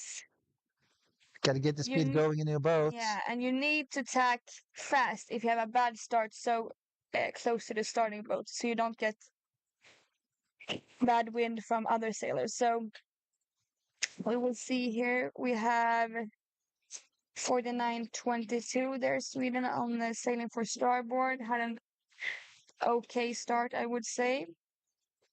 You see a lot of sailors that had a bad start is trying to go out to the right here. There's Italian boat there, which is Martino Paione Mittner. Seems to be doing a pretty good start. Because before this day, ranked 25th. So really did a good race yesterday. And probably looking at making another good one in this one. Because he's in a position where you would like to be, right? Yes, a really nice position. A little bit ahead in the fleet. You could potentially attack when you want to, because you're going to become the starboard boat. Just got to keep the speed and momentum going. And it really feels like the right side is coming now. You see the Italian guy 179 attacked. Even if he lost his... There's some choppy waves. You need to see the boats coming from starboard here. Yeah. And you can see the choppy waves. But I'm very impressed with someone that keeps the momentum going in their boats. As we talked about, it's a lot of work with the driving of the boat, how you sheet, how you work with your body, and so on. How much would you actually also be trimming, for choppy waves? You do it quite much also, right? Yeah, of course. I mean, the most important thing when you have waves like this is to have speed through the waves all the time. So, as we said earlier, I mean, I think the steering is very important in these types of waves, and it can be very difficult if you're not used to sailing like this in these choppy waves. But yeah, the technique is you really need to have the technique here to be able to contain your speed during the upwind. So Mexico, Sweden 49.22. We have also Adam here 49.28 Sweden. He was sixth overall from yesterday. Then we also have some sailors here that had a good start. We have Italian sailors here, USA. We'll see here how this goes. We can see that the Italian sailor 179 is really trying to find trying to go a little bit more to the middle of the fleet here from the right side. Yeah, and that's Roman who's trying to push it, create some nice space for himself to be sailing in a nice free breeze there. It's gonna be crossing with a Spanish boat, and the Spanish boat's going behind. And let's see if the Spanish boats can go ahead of the next boat. It's gonna be tight, tight, tight. It's a marginal cross, and I think it's just as well a cross with a couple of centimeters almost. And we can see that the Italian guy here is crossing all the boats from the left side almost, and he was not even one of the first boats out on the right. So, yeah, I think we can really see when the sailors from the right side soon tacks. I think we will see a difference between the different sides here on the upwind. We see how here we have some sailors that looks like they're going pretty good for the port tack right now. Yeah. You have a Greek sailor, I think, Greek sailor that are going ahead of the starboard boats here. Very good. We also have, looks like we have an Italian sailor that is going over the starboard boat. 99.64 Italy. And now I'm challenging you with the name of the Greek sailor, Evangelios. Yes. He's made a really, really nice start of this day for himself with this race. And hope he can keep on pushing it in these waves. And yeah, we shall see how far it takes them. And there we saw, I think, a yellow flag from a Swedish sailor. Can we see the number? Not really. And if you get a yellow flag from the judge, you need to do a 2 3/6. Yeah. And here we have a local sailor.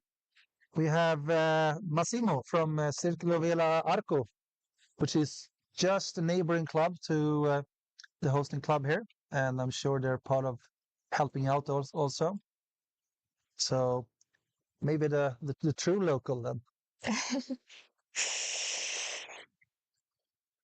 So we will see if we can try to find some footage from the right side also.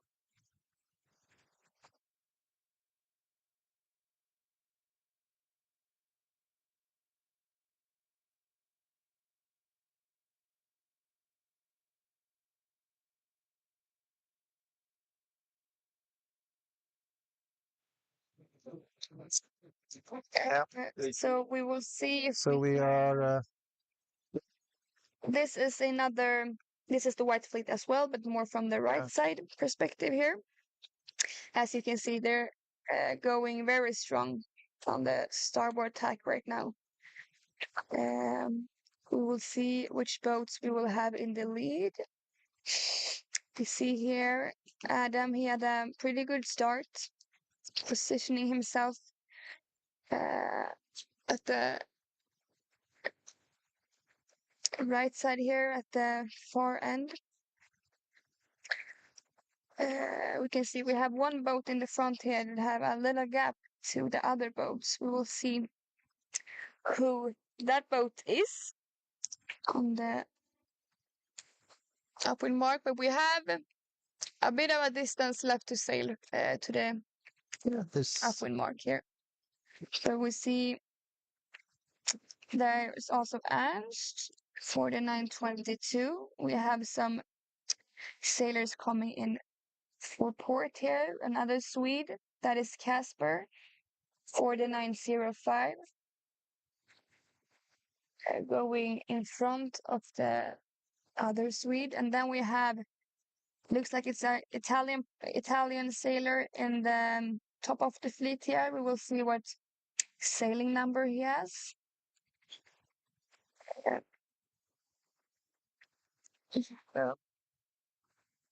so this looks pretty good for a couple of Swedish boats, right?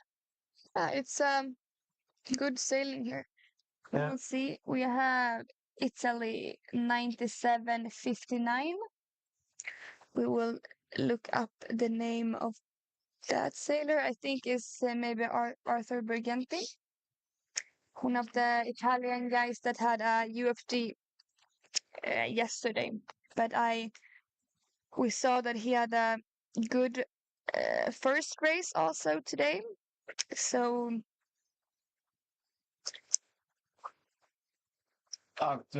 Yeah, so we are exactly, that's right. going for it, and I think he's going for it especially. He's got a pretty good lead there. Yeah, you can Keeping see he it has flying. a little bit of a gap to the Swedish sailors and under him there. Think the Swedish sailor's going to be able to challenge him on the downwind later on? Or is the gap too big at the moment? No, of course. I think we will see how the sailors from the left here is coming in now to the mark. Looks like they're going pretty good for the port attack right now. So maybe we have some sailor from the left side that will come in front of the Swedish sailors from the right. But I mean, it's always nice when you're leading a race to have a little bit of a gap to the other sailors.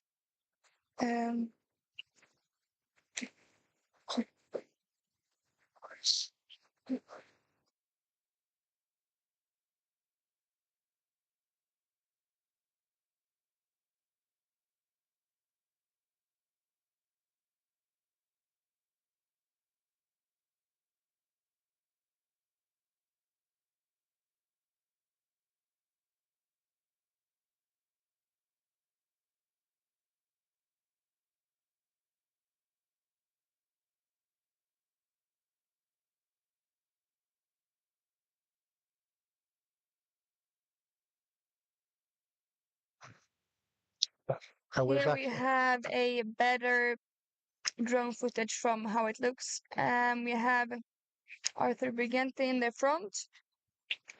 And then we have all these sailors, the three Swedes. We have one more Italian sailor, 9968. I think we need to look up that name. But as you see, we're closing into the upwind mark. 9968 is the Anneli Mioni from actually Malcesena, up where the Ilkas are right now. Also a local club. Yes. So now we have a boat here coming from the left side a little bit. See if he will go in front of the Swede here. It's Mexico. We have seen this Mexican sailor in the top the whole day, I think. We will need to see what the name of the sailor is. And here he's tacking.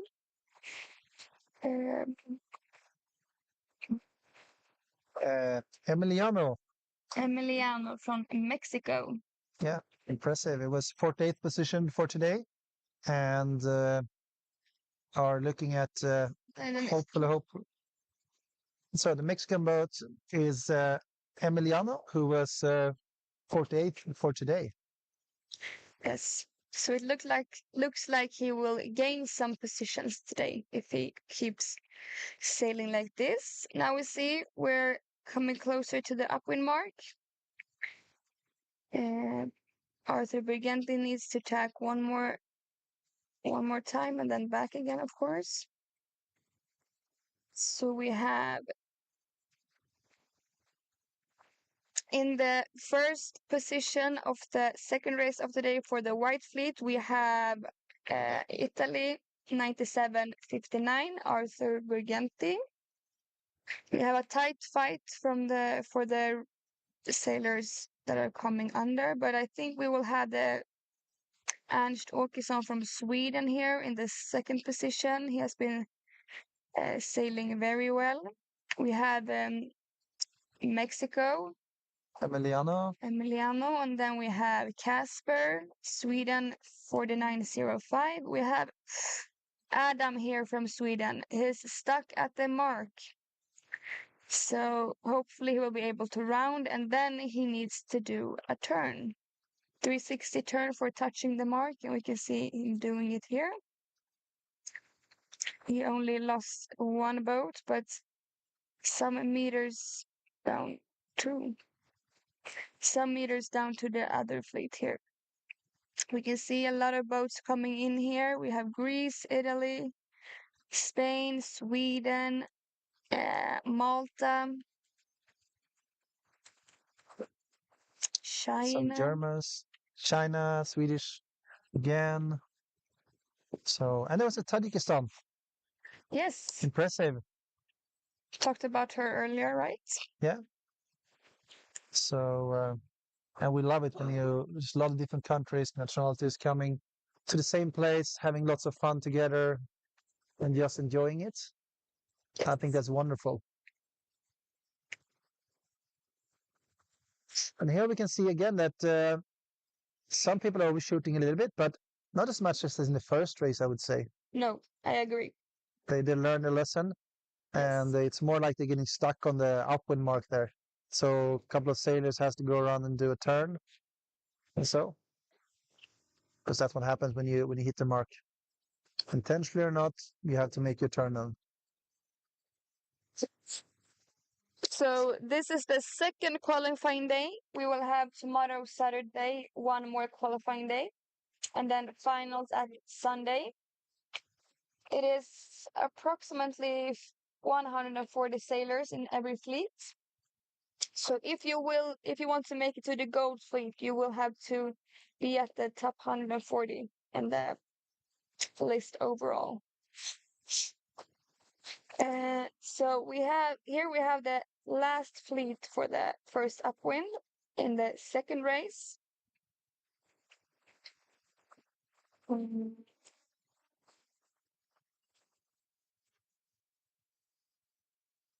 We have the yellow, blue, and red fleet has already finished the race, and then we have the green fleet that is in on the end of their second upwind right now.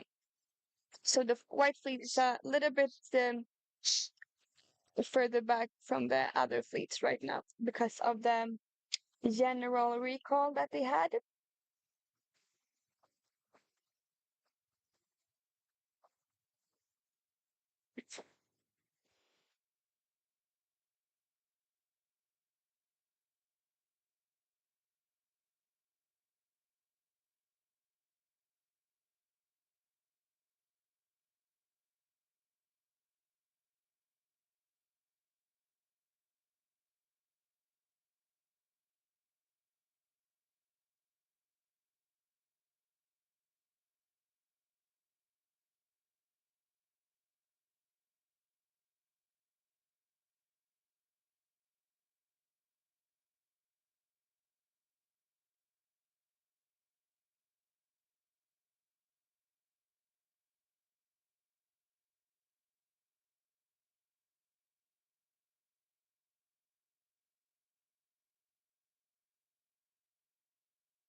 And we will be getting back to you soon.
So we're back for the third race of today.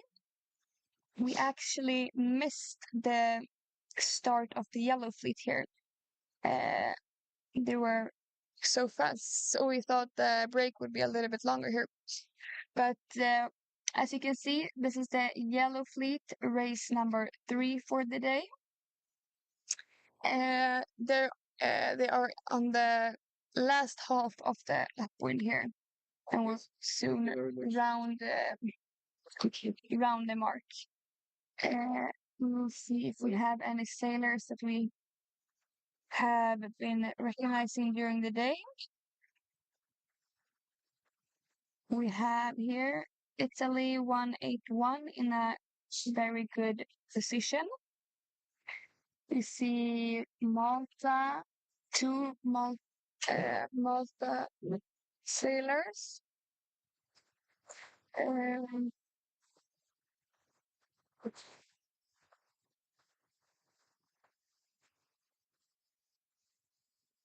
I think we have the sailor that has been sailing the absolute best here in this fleet today has been Isaac Kaplan, and I'm not really sure where Isaac is on the course right now. But we can see this is more to the left, I would say, right? We will see the rest of the fleet here. Yes, you see, these boats are more to the left side of the fleet, but I mean, you can see that the whole fleet is positioned more to the right side. But we have a German sailor, a Swedish girl, we have a Canadian sailor. Looks pretty good here. We can see the Swedish girl is tacking and are going in front of the majority of the fleet here. That is sailing for starboard.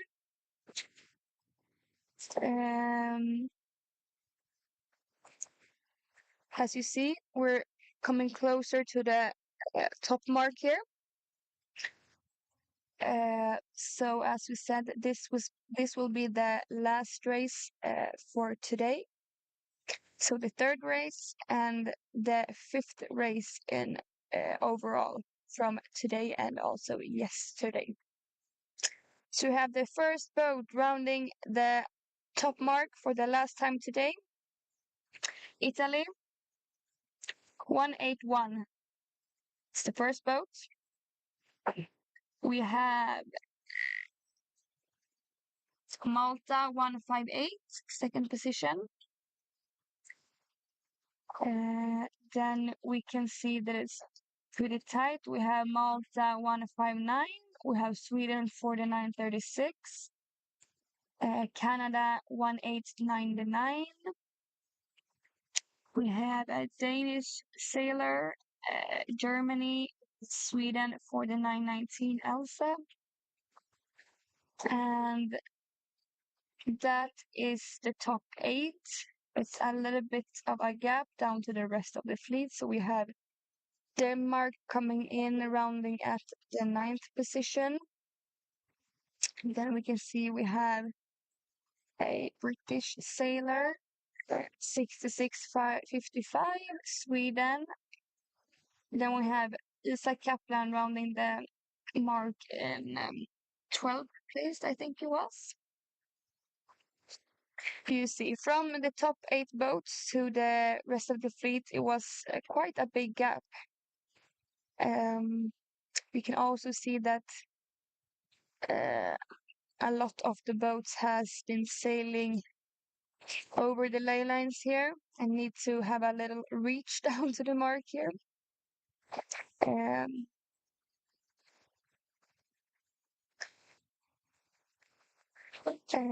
we will try to see if we have the blue. This is the red start. So the blue fleet is also on their way up to the top mark here. We will try to see the red start next. Now we have missed both the starts, but we will switch to the red fleet race 3 starting procedure. very soon. You see, we have a lot of boats that were out on the right side there in the yellow fleet. But now we will switch to another drone footage here. This is the drone we have over the start. So as you can see, we don't have any starting procedure going on yet for the red group, but wait a little bit and we will be on with the red fleet as well.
Now we can see that the starting procedure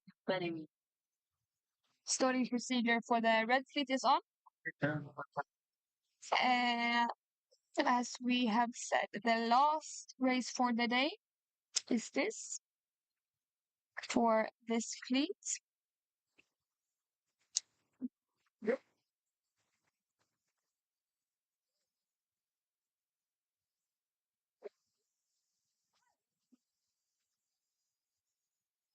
We will see how the fleet will position themselves on the line. I would say if we looked a little bit on the yellow fleet's first upwind in the end there, and it looked like it was actually coming some sailors more from the left side of the fleet than the right side. So that's maybe a little indication that it's possible to come from both sides. But we will see what happens here in the start with the red fleet.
So we're back here. You can see that the fleet is pretty spread out on the line. You can see this banana that we're talking about in full mode here. You can also see, you see the committee boats? It's pretty far down in the middle. But yes, we will see what happens here. As we said, we had the yellow fleet. We saw that it was some tendencies that maybe the middle, not the left side, but the middle of the upwind was, you could come from the middle and still make it to the top top of the fleet mark. But it was interesting to see the start here. We have a Turkish sailor here, Canadian that wants to come into the line soon. We have this American guy that is going over all the sailors, and you can see he's not even close to the line here. We have a lot of sailors here at the pennant, but we also have, you can also see that there's a lot of sailors at the right side of the line as well. So it will be interesting which side will be more favored on the first upwind. We will see. Maybe it will be tough for this Swedish guy for the 774 to get a place on the line. Try to back a little bit, but it will be really tight here. As you can see, the Canadian guy as well. So the Swedish guy needs to go under everyone, and this will be very tight. Oof. Oh, he actually makes it. Really good. Do you see German sailor here? Very good start. Lithuania, a great start. Um,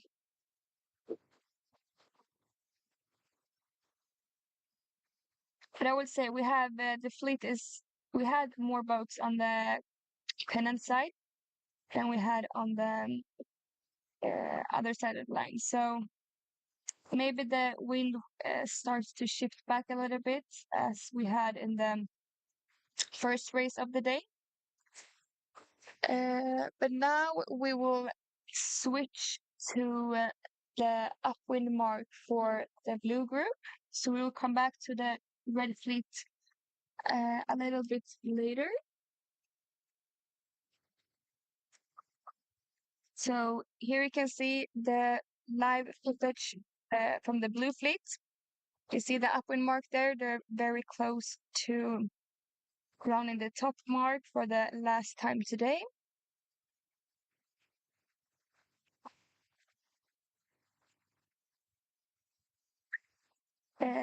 Feels like the first boat here has a big lead. Very nice for him. We will see which sailor this is.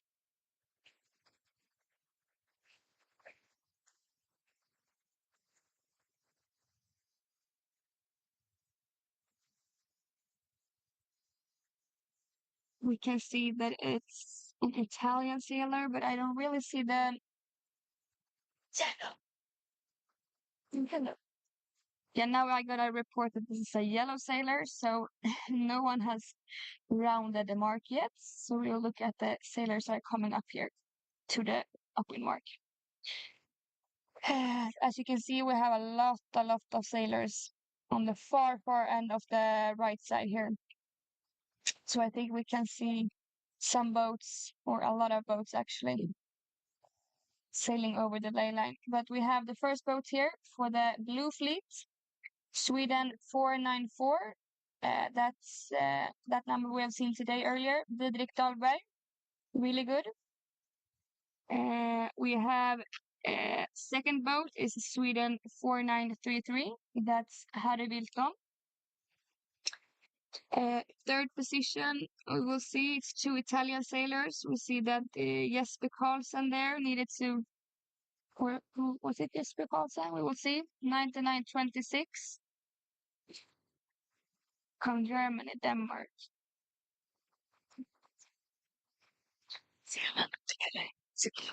Well,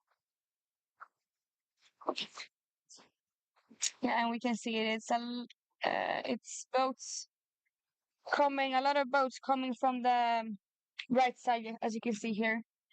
We don't have many boats coming from the left, but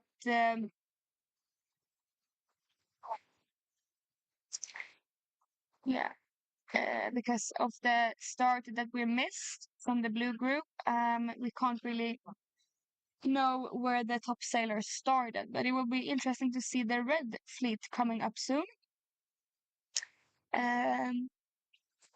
because we saw that we had a lot of boats at the committee boat, or at the, sorry, at the tenants for the Red Fleet. But as you see here, we see a lot of sailors reaching down towards the upwind mark. Um, this is a risk that you are taking when you are positioning yourself too early on the ley lines. Then it comes sailors that are tacking in front of you, and then you get bad wind, and then you need to tack out more and tack out more.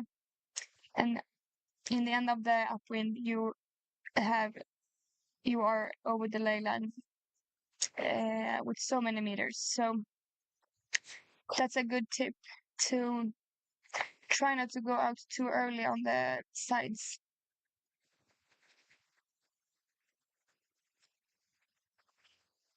So here we see the end of soon the end of the Blue Fleet.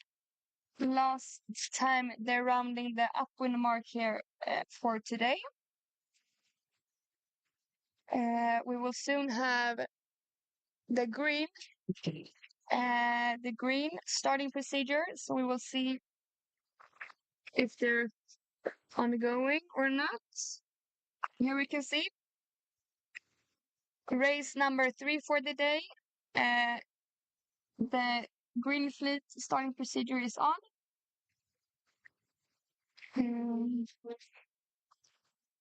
As you can see, we have a very good wind still. It has been amazing conditions for the sailors out on the water today. Yeah, so the proceeding is on. I will come back in a couple of minutes.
So we're back. With the green fleet here. As you can see, the start will soon go out for the green fleet, race 3. I would say that this fleet is positioned they're pretty spread out on the whole starting line here, as you can see. It's a bit of a banana, right? Yeah, bit of a banana. And here we have a German sailor trying to do something, going back. We saw that it was very tight for the red fleet that was starting prior to this fleet. Really tight at the pennant for them. We will see if it will be as tight this time.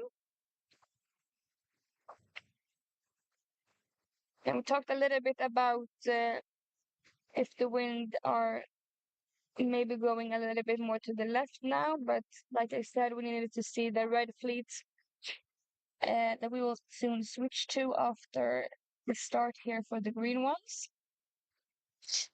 But you can see that it's closing in on the start. I think some sailors would also want to try to do the port start, but it's not easy to do a port start when it's a lot of boats in on the pennant. But it's tight, tight, tight. We will see if someone is over maybe, or looks like, yeah, maybe, maybe not, but yeah. Oof. Italy 170 had a really good start, and that is Alexander from Italy that we have been talking about earlier today. Was in the fourth position from yesterday. A really nice start from him. But you saw that a lot of sailors was stuck after the start at the pennant there, but he managed to squeeze in between sailors. But a very nice start from Alexander. Yeah, and that's one of the key moments which can define your entire race, more or less. We will come back to the green feet later on, but now we're going to go back to the red fleet. They're soon at the top mark. As you see here, very nice drone footage from the top of the fleet. We have, you see, the Swedish sailor 4774 sailing for starboard had a pretty bad start at the pennant, so you could see that the left side is actually becoming a little better now during the afternoon. Coming back to as it maybe was in the beginning of the day, you see some sailors are perfectly on the ley line here coming in. Feels like it's a lot of boats coming in from the right side. Yes, a lot of boats. So needs to tack one more time, and we have a Canadian sailor in the top. I think it's the first for that. Canada 1845. Turkey 1773. And the Canadian was Harris from Royal Vancouver Yacht Club. Yes. So it's also traveled quite far to get here. Yeah. Italy needs to do a penalty here for touching the mark. Italy 217, Andrea de Murtas. United States, Germany, we have Malta here, 161. It's pretty tight in the rounding right now. We have the first Swede around the mark, Anton Ekersvig. Now they're starting to fill in. There are a couple of boats who are not going to make it. So I would say that's a big difference from the first race. A lot of boats overshot, and now a lot of boats are struggling around the mark the last two races. So I hope they're going to make it, but you never know. Maybe the coaches told them you cannot overshoot as much. You should listen to the people commentating in the stream. Listen to Luba. She knows what she's talking about. No, but hopefully they can learn after every race something new.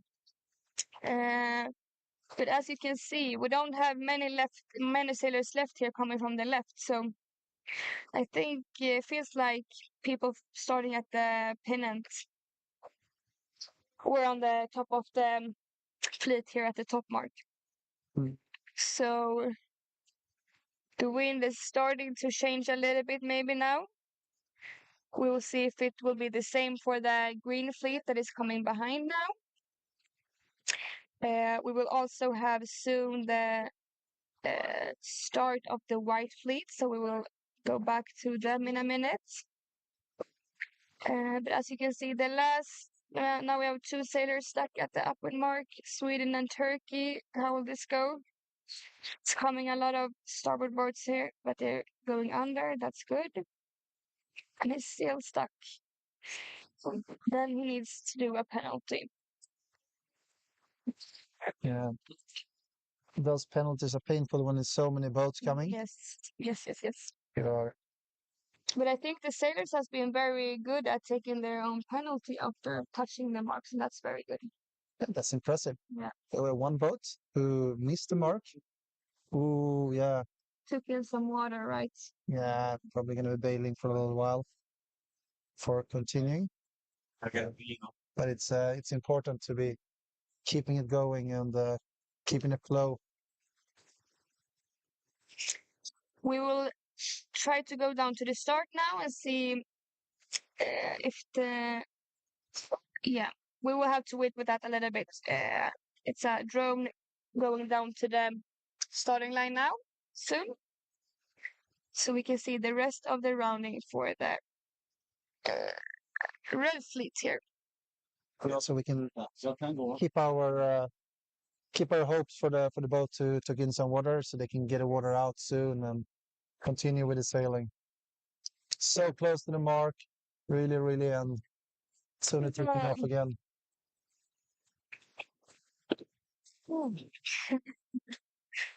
So we'll see here. Quite many German boats here at the moment, actually. Yes. There comes a Chinese boat also. We have a Finnish boat. And yeah, our friend there who took in some water is still bailing it out. I hope it's gonna go better soon. So, as I said before, like the heroes are the ones who battled the longest. Exactly. They're really fighting for it. And we've all been there, you know. Yes. And that is on UAE, right? I think so. Let's see.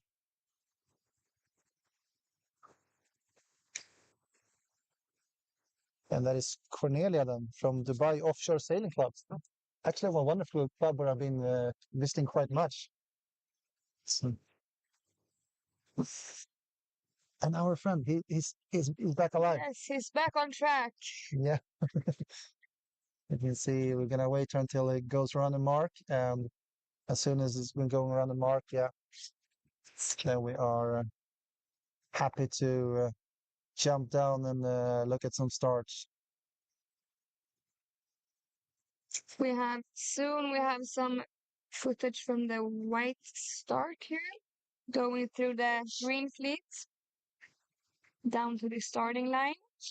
For the last time today, Mhm. this is our last fleet to start for the day.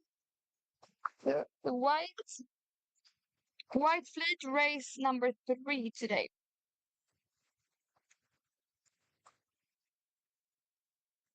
And it feels like we had a pretty good day. Yes. Nice racing, nice footage from here. You can see Riva in the background right now. Everybody's lining up for the start. We have a nervous friend here who thinks that the son is going to do well. I hope. So we're crossing our fingers a little bit in secret. So it's a beautiful venue. Just look at these amazing mountains. And imagine you're going to be out there sailing in these conditions. Lucky people. They are really, really having a time of their lives, sort of. Absolutely. And we can see there's a slight little banana coming up. It's not very, very big at the moment.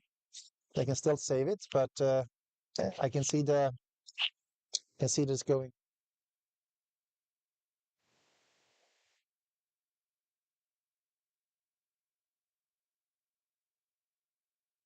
So we'll see here.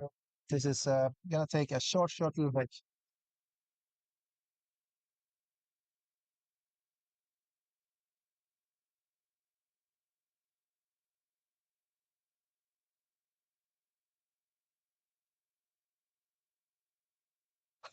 Yeah, and here we got the banana coming up. Got a couple of boats fighting for it. 4922, one of the Swedish boats, and that is Ernst Åkesson. That is our technician here. So he got a little bit nervous, went away with a drone, looking at. He's hoping that the sun's going to make it in there. It's a bit of a mess, sort of, and you got a race committee boat driving back and forth above, creating a little bit of waves, pushing the boats down so they aren't over the line. But a lot of boats probably going to be a little bit late in the start because at the moment we are looking at the banana. It's not huge, but it definitely is a banana. And we got Ernst Åkesson here a little bit in the middle. He's trying to find a good position to move forward. And I think that's possible. But we also got a British boat here who's going to make an amazing start, looks like. And we will see. We had a little bit of trouble there to see what happened in the final second. But at the moment, the British boat made an amazing start and is taking off and heading out for port. And that is Isla Hutchinson from Royal Leamington Yacht Club, who before today had a 20th and an 8th position. I think that Isla can be looking at something higher up, maybe even podium in this race. So we shall see how this goes. At the moment, the fleet is on, the race is on. We are having good times, and we will see. And from this view here, we can see the entire fleet going. The top boats either started for port or tacked over to port really early, so they can just keep on going there, keep on pushing it all the way out to the left side of the middle left, something like this right now. So I think they're also trying to push it a little bit further because you can see the race committee there. So the first boat who went over, they are in the middle soon. And now we're switching over here. So we're going to be following the upwind again to see how it's looking. We're getting close to the mark. You can see the mark coming up here. And we got an Italian boat on top. And that is our friend Leonardo Scialpi from Centro Nautico Bardolino, who goes first around the mark. Very impressive. And is followed tightly by Reed Gibbs from Team USA. Great to see some of the American sailors doing well here. They travel far to be here with us today. And this Danish boat, that's the third boat. And this is Alfred Doleris, who we talked about earlier today. Yesterday had 11th and the second position.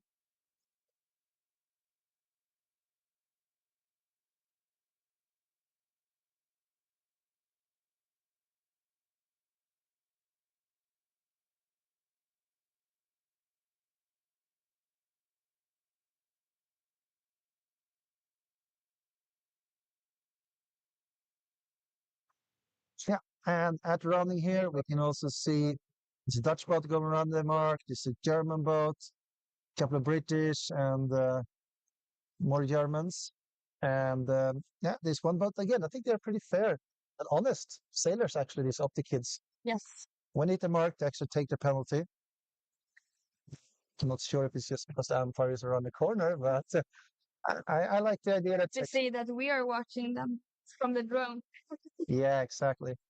No, but it's good to take your penalty if you know that you've been doing something wrong. Yeah.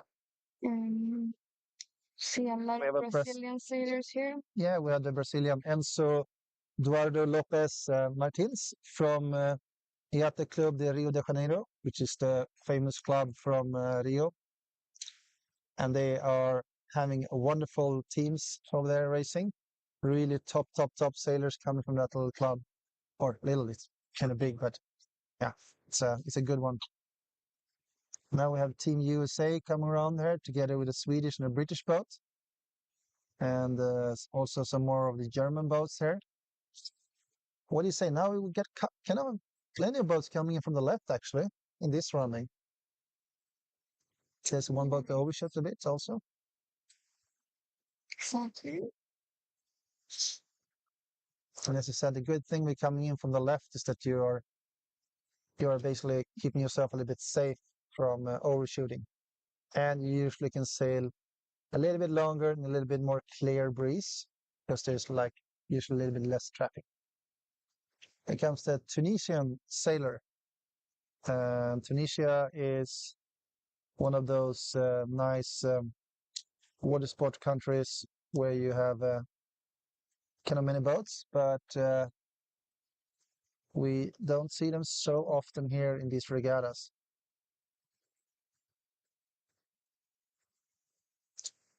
And here comes another couple of more of them. The Norwegians are fighting for it. Probably they're going to be hoping that they will be a little bit further up. But there's Charlotte Marie Rieder from KNS, which is the Royal Norwegian Yacht Club. And before this day, she was in 208th position. So I think she's hoping to become like, was it top 140? For the gold fleet, yes. Yeah. Or forever, this fleet. Yeah. After that as well. But yeah, approximately 140 boats in every fleet. So that is good to know for the last day of qualifications tomorrow for the finals. Yeah, but now we're at the end of the fleet here. And we will soon have the white fleet and also the last fleet of today arriving up to Mark. They have Leonardo Trasporte from CSB Braccioni going around the mark, fighting good in this kind of heavy breeze. The breeze is picking up during the day, so we're enjoying it. Like kids, I think the kids are also enjoying it in a nice way. Yeah. We will see some drone footage from the white fleet here.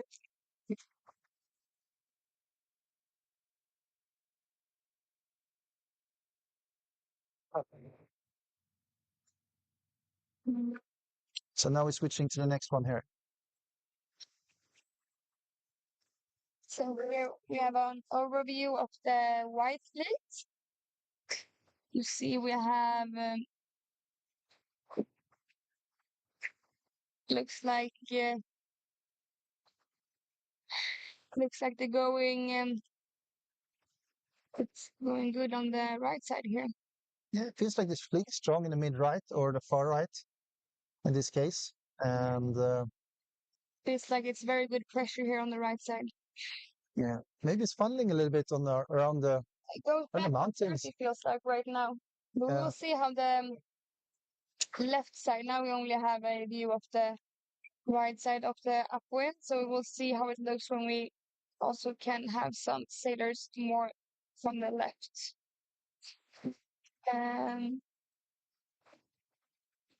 Right. Looks like a British girl here, 6635. So we will see what her name is. That's Isla, who made the wonderful start. Yes. Isla, good job. Looks like she's sailing fast in her. Now we can see from the far end of the right side, people are starting to tack in a little bit. So we will see if they can reach the boats that are sailing for port right now, or if they need to go under. We see that almost all the boats from the right here starts to tack now. So maybe it's a ship coming in. Also, looks like And you sort of, Nice sailing thing. if you don't know what to do, you can always position yourself between the rest of the boats and the upwind mark if you're in the lead. So I think Isla is making a safe bet also over there. Absolutely. I think her position is very good right now. And I think we have also some boats on the other side of the drone here, but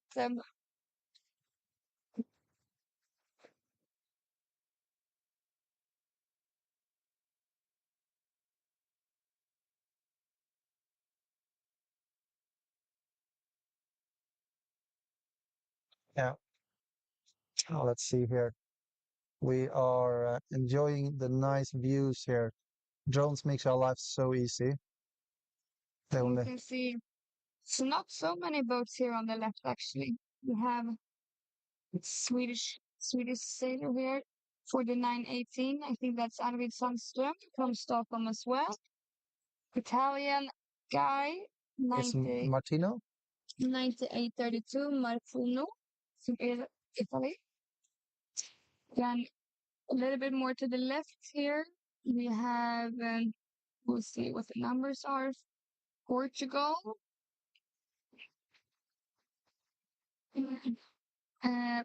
Poland, 3611. It's Nostol Stanislav. Stanislav Nostol. This was one of the sailors that we followed last race on the first upwind. Italy 179, positioned more to the left side, and 179 is Roman. And I would say this is maybe this is more to the far end of the left side, and it's USA 23136. Leon. Leon. We'll see how it looks when Leon is tacking to port and towards the upwind mark. How well he will go comparing to the boats on the right side. But here we can see an overview. Yeah, we can see that the right side is going pretty good right now. Feels like that. But we need to see where the mark is also. But we can see here that the mark rounding is just around the corner here.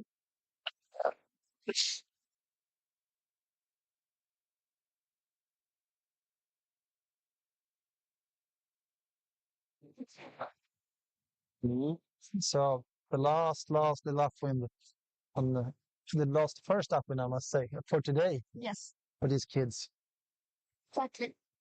So we will see, but we see here it's almost the whole fleet, I would say. We have some boats, of course, coming from the left, but we have a lot of boats coming in from the right here, as we have seen almost the whole day. But number one, first sailor around the top mark for the white fleet is, we can see GBR 6635. And that's Isla, right? Yeah, Isla. Good race. We have Italy 9759. That's Arthur Briganti that we saw on the top of the list in the last race. We have Ernst Åkesson from Sweden in the third position. Fourth is Italy 9832. Sweden 4918. That's Arvid Sandström. It was Anneli from Italy at the fourth position. And then we see the Polish guy that we talked a little bit about, Italy again. That's Roman. Sweden 4896. Peru 378. We have this American guy that was coming from the far end of the left side, also in a pretty good position. Sweden 4905. That's Casper Dam Eriksson. And so on and so on. Now it's a lot of sailors rounding the mark.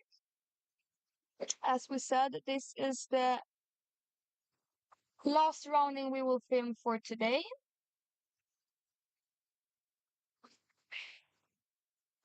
Yeah, so we're gonna be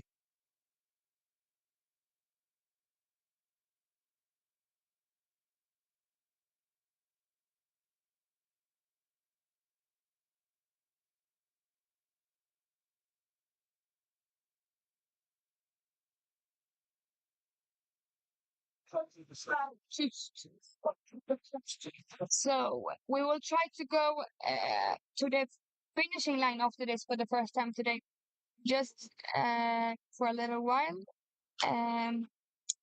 But as you can see, still around in the mark, the white fleet here.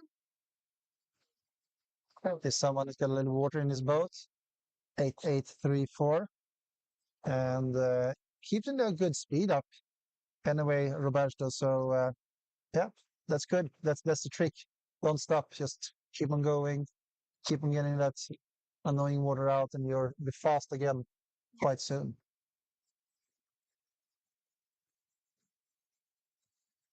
So what would you say is the biggest difference with the last third compared to the first third of what we've seen today? Yes, in the beginning of the day, during the first race, we saw it was a lot of boats at the pennants. We had some chaos at the left side of the line. And then, especially during the first fleets, the left side was pretty good after the start as well. And then we could see around the second race, I think the wind shifted a little bit more to the right also. So we had some races that was more boats to the right side of the committee and also to the right side of the upwind.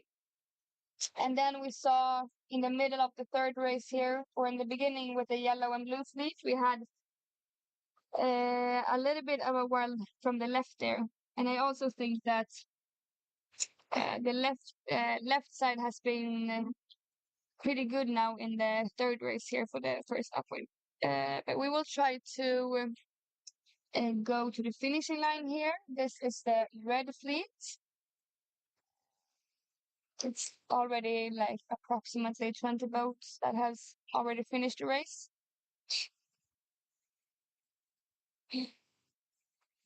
And now you can see how tight it is on the finish line. You know, you make one little bad tack and then you lose a boat or two. And oh, there was an American boat who had to, or actually, the British boat had to stay away from the American boat. So we shall see how this ends. Because you need to be clear over the line and everything. But it's beautiful to see so many nice boats here finishing at the same time. And they're really, really pushing it all the way out. So we are, yeah, you know, having a good time even from here. You can feel the tension in there. So you're getting a good tips for people, you know, or on the finishing part here. Any good idea for them to Yeah, how they can so, gain one or two votes? yeah, I think it's pretty good to try to see if the finishing line is maybe straight or if it's fair on some of the sides. As you can see here, what would you say, Christian? I would Is definitely pick the boat that's closest to us. yes. That would be my thing. And you can see it on the angles on the upwind is one trick, of course. And you can see that you basically are almost, if you go for port, you're almost sailing sideways along the finish line. So yeah, like that British boat attack there. Now they might make it anyway because there's no boats coming in that close. But potentially it could be pretty tricky. And yeah, Yes, for sure. and it's just like the small situations that makes a difference in a long race. So, and you got to push it.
Yes, so we can see the last boats in Red Fleet finishing the third race here. We will soon have the first boats in Green Fleet coming up towards the finish. So we'll just have to wait and see a little bit. I will come back when we have the Green Fleet coming in.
So we can see that the first green sailor is coming in towards the finishing line. Italy 251. We're gonna see who that is. But great job. Now you can sail towards the harbor again. And we have in second place, we have Denmark.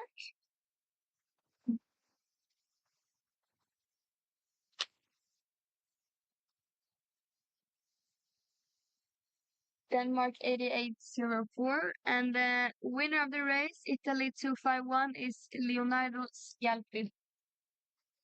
Third place, GBR 6675. And that is Arthur Baker. USA in the fourth position.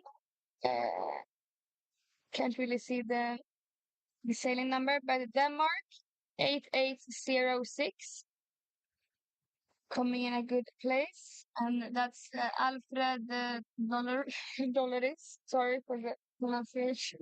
Pontoppidan.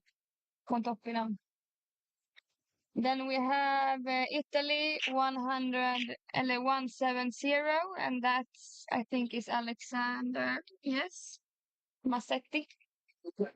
Spain 3595.